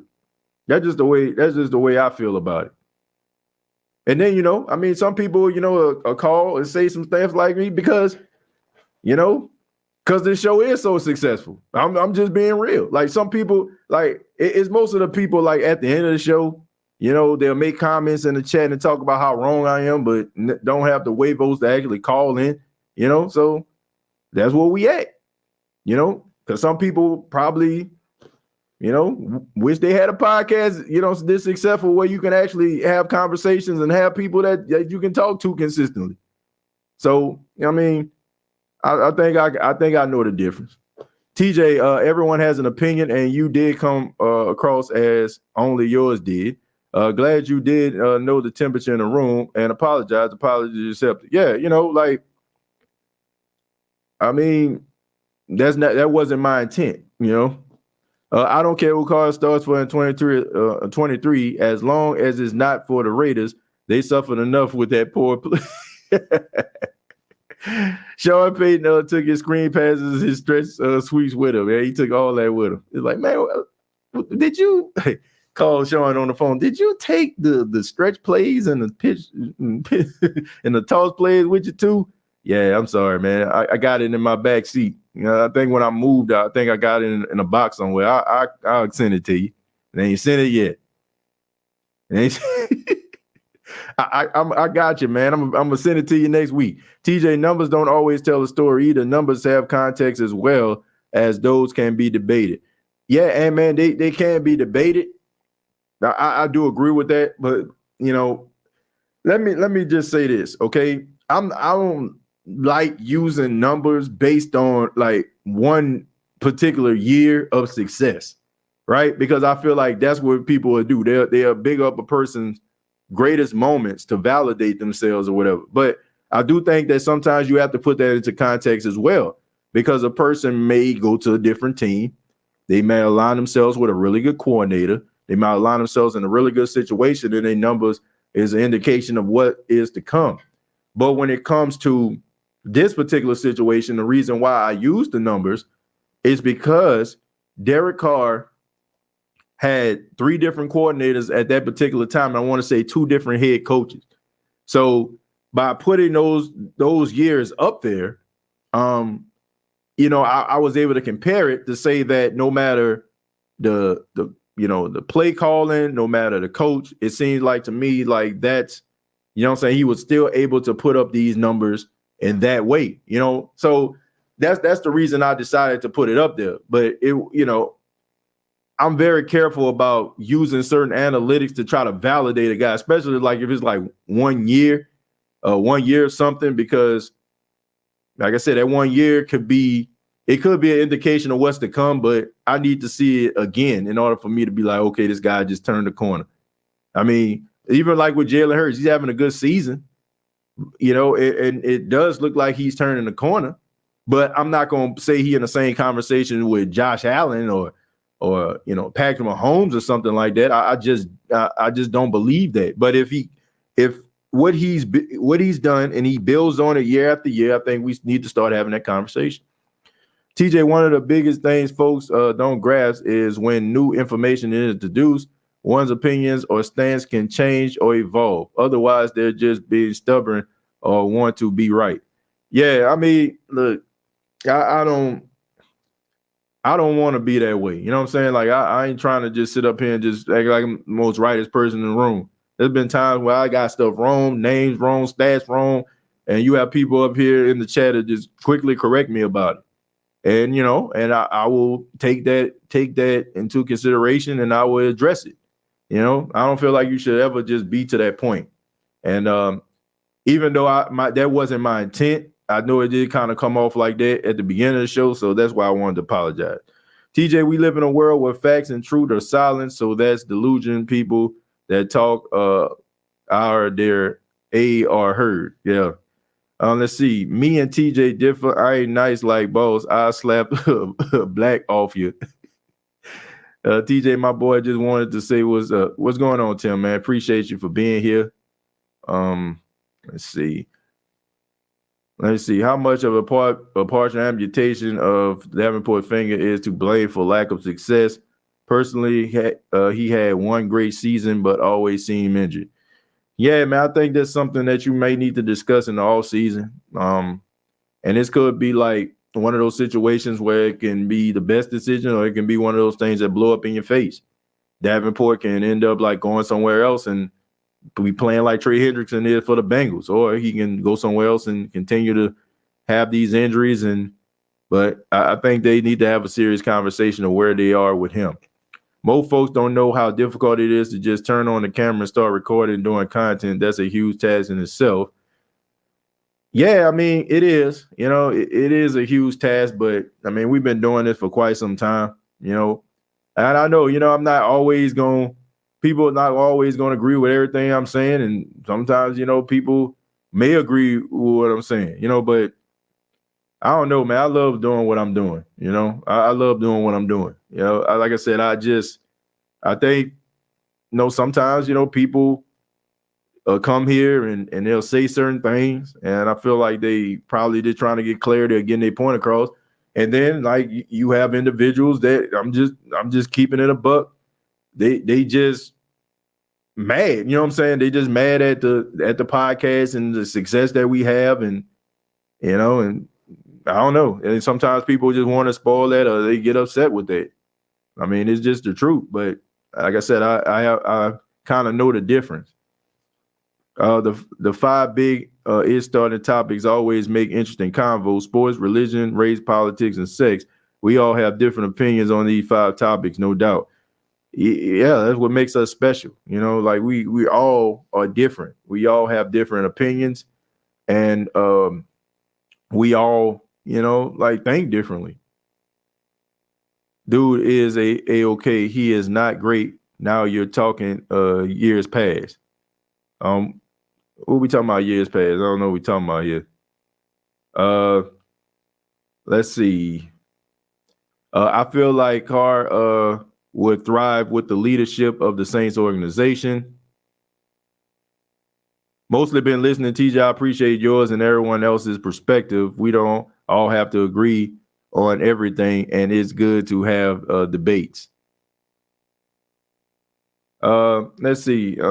TJ, why are you ignoring my post? I don't know if I'm ignoring your post or not, man. If I am, I apologize. I apologize if I am. Like I said, man, when you have like a lot of comments on the screen, they're going by pretty fast. It's kind of hard to get to everybody. So I apologize for that. But all jokes aside, we all raised differently. I was taught the truth is the truth, rather it's told. I mean, in a nice way or a mean way. Either way, you accept it. If it's true, I'm not saying tolerate disrespect. Nah, I mean, I ain't trying to tolerate no disrespect. Like, and I'm definitely ain't trying to tolerate people telling me things that I didn't say. Right? I don't know. Like I said, I've been doing this for quite some time, man, and I've made some, I made some enemies based on my on my opinions. I don't know, man. Like, I don't know. Like, it's just crazy. Like, it's just crazy to even think that. But man, at the end of the day, I don't have any ill feelings towards anybody. I got love for everybody. And yeah, like I said, I don't think we would be doing the show as long as we did, or I wouldn't be seeing some of these familiar people in the chat if they felt like I didn't, believe what they're saying, or agree, what I'm saying, to give them, what I'm saying, that they moment. A lot of times, like I said, that's the whole reason why we started this podcast. I mean, no disrespect to any of, like, I'm listening to WWL at times. You know what I'm saying? Like, I'm much respect to all those individuals there, but I do feel at times when people call in, they don't get their point across. It's like they overtalk them. If a person asks a question, like, come on, man, like, if you're on the air, and I know I'm talking about with this, if you're on the air for like 4 hours a day, like, people gonna hear you more than anybody else. So if somebody call in, like, let them talk. So I just, or if you like taking texts and stuff like that, like, let that person and let those individuals be the focal point. And not just there, but like several other like radio shows that I listen to. It is about putting themselves over, the host over, instead of like appreciating the people that's here. All of us out know you are a good person. This is the most unique and entertainment sports show on YouTube. I appreciate that, Charles. Thank you, man. What the hell is this spam stuff? I have no idea. I'm no super into college, so I don't pay attention to the draft till after the Super Bowl. So do you have any players that you wish we could get, unfortunately, in the second round? Well, the only person I feel like, I'm looking at right now is Hendon Hooker, who I feel like will fall to the Saints in the second round. I feel like you got some more guys that probably can end up, but I'm just like you, man. I kind of wait and see, and I go back because sometimes, you only can watch like the games that's like right in front of you. And of course, like, I feel like the guys that play on a major stage where you see them every week seem to get the benefit of the doubt over some of those guys that you probably have to, watch on ESPN3 or something like that. But those guys have something to offer too. So I kind of wait and do a little bit of scouting there as well. I mean, of course, about the Will Levises, guys like that, guys that always on the lips of all of these draft gurus. But I try to wait as well. So I'm in that same boat as you. TJ, do you honestly think we can have a season above 500 with DA as a head coach, new play caller, and new quarterback? And should DA use Hill more after seeing what he did this year? He'll be 34 next season, but still. Warrior, this may sound crazy, but yeah, I do think that the Saints can make the playoffs if they get a new offensive coordinator, keep Dennis Allen, running that defense, and maybe get, a few younger guys, on both sides of the football and another quarterback. I do. Or, you find a guy that can be able to, be able to get the best out of Jameis Winston. Like I feel like you have to win in spite of Dennis Allen. Like seriously, I think you have to win in spite of Dennis Allen. So you have to find people around him that have like this confidence about them. Like when I look at Pete Carmichael, I see a smart guy, but I don't see confidence. I don't see a guy who is just so dialed in. And I think that, when you have two conservative guys on your staff, because both of these guys are super conservative, that's why I feel like they work well together. I feel like neither one of them really want to rock the boat when it comes to one another. But sometimes you need a guy. You need a guy sometimes, like his personality might rub you the wrong way at times. But dang, you know what I'm saying? If I go to war, man, this dude right here gonna be right on side of me, and he's gonna give it his all.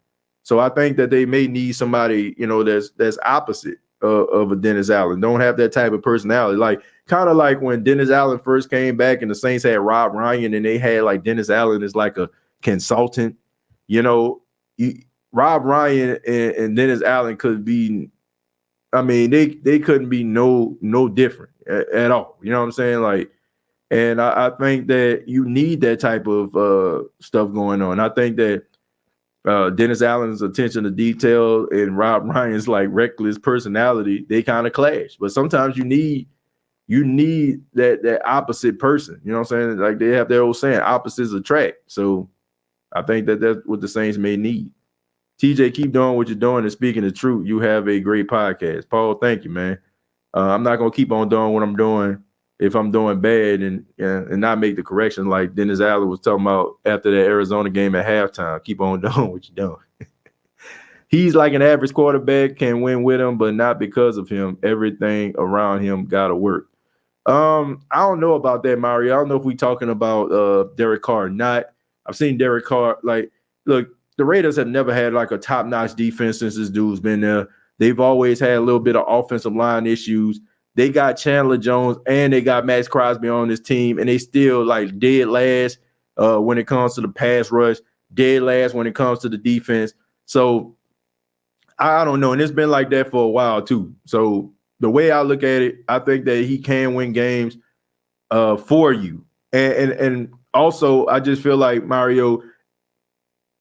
Look, you ain't got to win every game. All right, you ain't got to win every game because you playing a quarterback position, but you got to be able to erase a deficit too.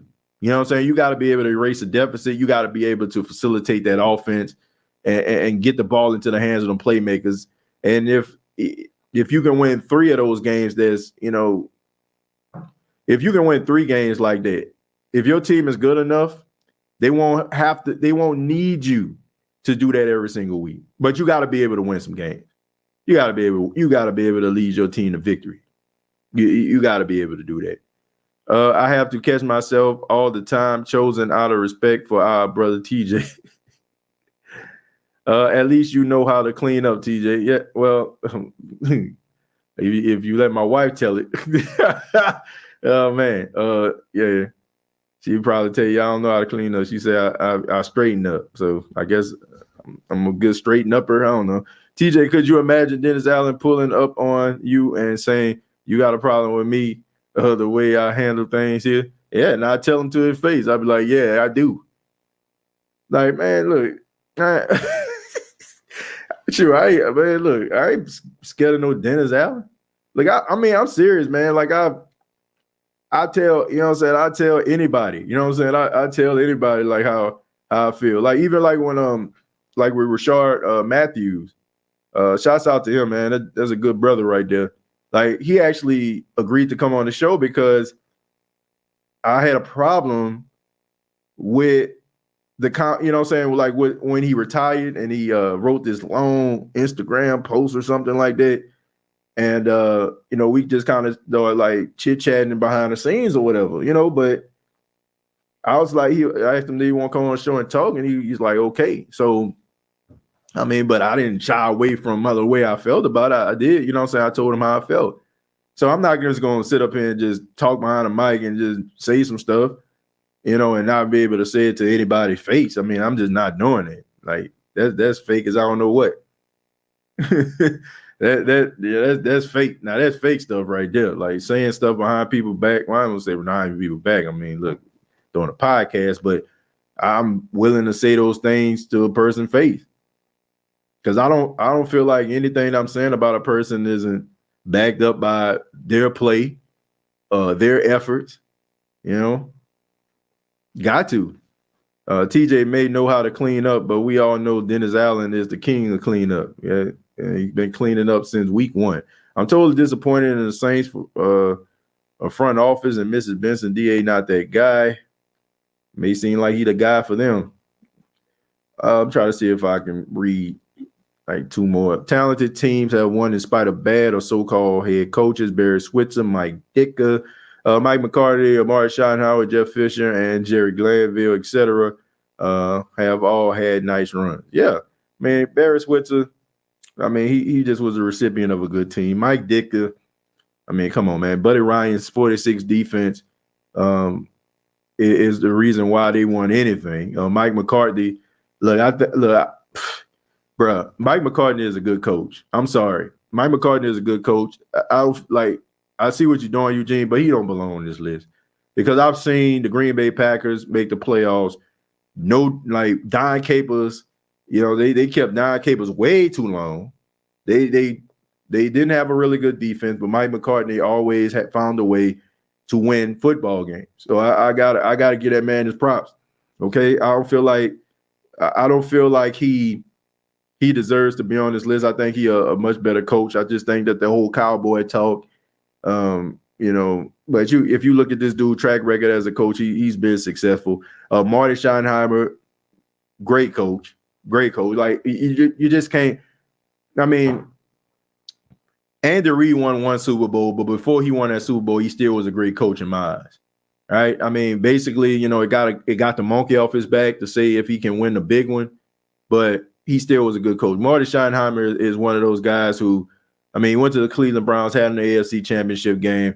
San Diego had them boys winning 12-13 games. Just couldn't get over the hump. But I don't feel like he was a bad coach.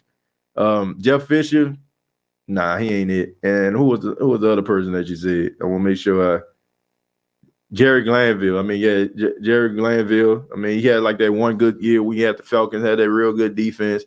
But yeah, I wouldn't put him in that conversation. But Mike McCarthy, I feel like he, you know, I like him. I think that he's a solid coach. Okay. Is he the greatest coach I've ever seen? No. But do I feel like he's a guy that you can win, that's gonna win a lot of games for you, that's probably gonna keep look, I put it like this. If the fan base is mad at you for not winning a big one, I still feel like you're still a good coach, because here's the thing. You have to get to that point for the fan base to believe that it's possible for them to feel that way about you. Like we ain't feeling Dennis Allen because we don't feel like you can lead us nowhere, right? You get mad at Mike McCarthy because y'all going to the playoffs and y'all not getting over the hump. I still feel like it's hard to win in the National Football League. And if your team finds itself in the playoffs year after year, even though you're not being successful, I still feel like that's a testament to how good you are as a coach. So I can't put him in that conversation. I can't put him in a conversation of like being a mediocre coach. I think he's above average as a coach. I mean, that's just my thoughts on that. What are your thoughts on Jim Harbaugh? Fiery guy. Think that his coaching. One thing I like about Jim Harbaugh is his ability to adapt. Not many coaches can do that. It's rather you're going to be a good college coach or you're going to be a good pro coach. Not many guys can be able to do both. And he falls into that category. I feel like he knows how to get the best out of the young guys, and he knows how to get the best out of the older guys, the grown men. You know what I'm saying? As Keyshawn Johnson would say, they got the baby seats in the back seat. You know, like he knows how to get the best out of those guys. So yeah, it's not many coaches that can do that. And I think that Jim Harbaugh is one of those guys. TJ, I agree. Mike McCartney was our offensive coordinator when we had Aaron Brooks, and we had one of the top offenses in the league. I think that Mike McCartney is a good coach. Well, yeah, I think he's a good coach. I don't think he's average. I don't think he's below average. I think that you can win with him. Had them boys hunting every week. Ooh, wee, ooh, TJ. What's that original song? It's called SOS Band. Please be good to me. No, just be good to me. Or about the SOS Band. That's a classic right there, though. But I want to say thank you all for checking out the State of the Saints podcast. Went a little bit longer than I thought we would go today, but very interesting conversation, man. I think we done got upset. You know, some people been okay with it. A lot of people, you know, went about their merry little way. But all in all, man, this is a show that we talk New Orleans Saints. Sometimes it can get heated at times, but I appreciate everybody that chimed in. Appreciate everybody that donated. Appreciate everybody that called in. I hate to say it, but we might have shows like this coming up soon. You know what I'm saying? It's this is the type of podcast that we have, man. We're not always going to agree, but we love talking football. And I love doing this show. Love to have you here. We got 172 people watching this right now. Got up to almost nearly 300 around the time I guess everybody was going back and forth. But if you have not already, please hit the like button. And if you enjoy the content, also, if you're new, hit that subscription button. Previous episodes available on Apple Podcasts, Spotify, iHeartRadio, Anchor FM. Check out Facebook.com, search The State of the Saints Podcast. And also, you can follow me on Twitter at TJAY Jones 8. Till next time, all I got to say is, who dat?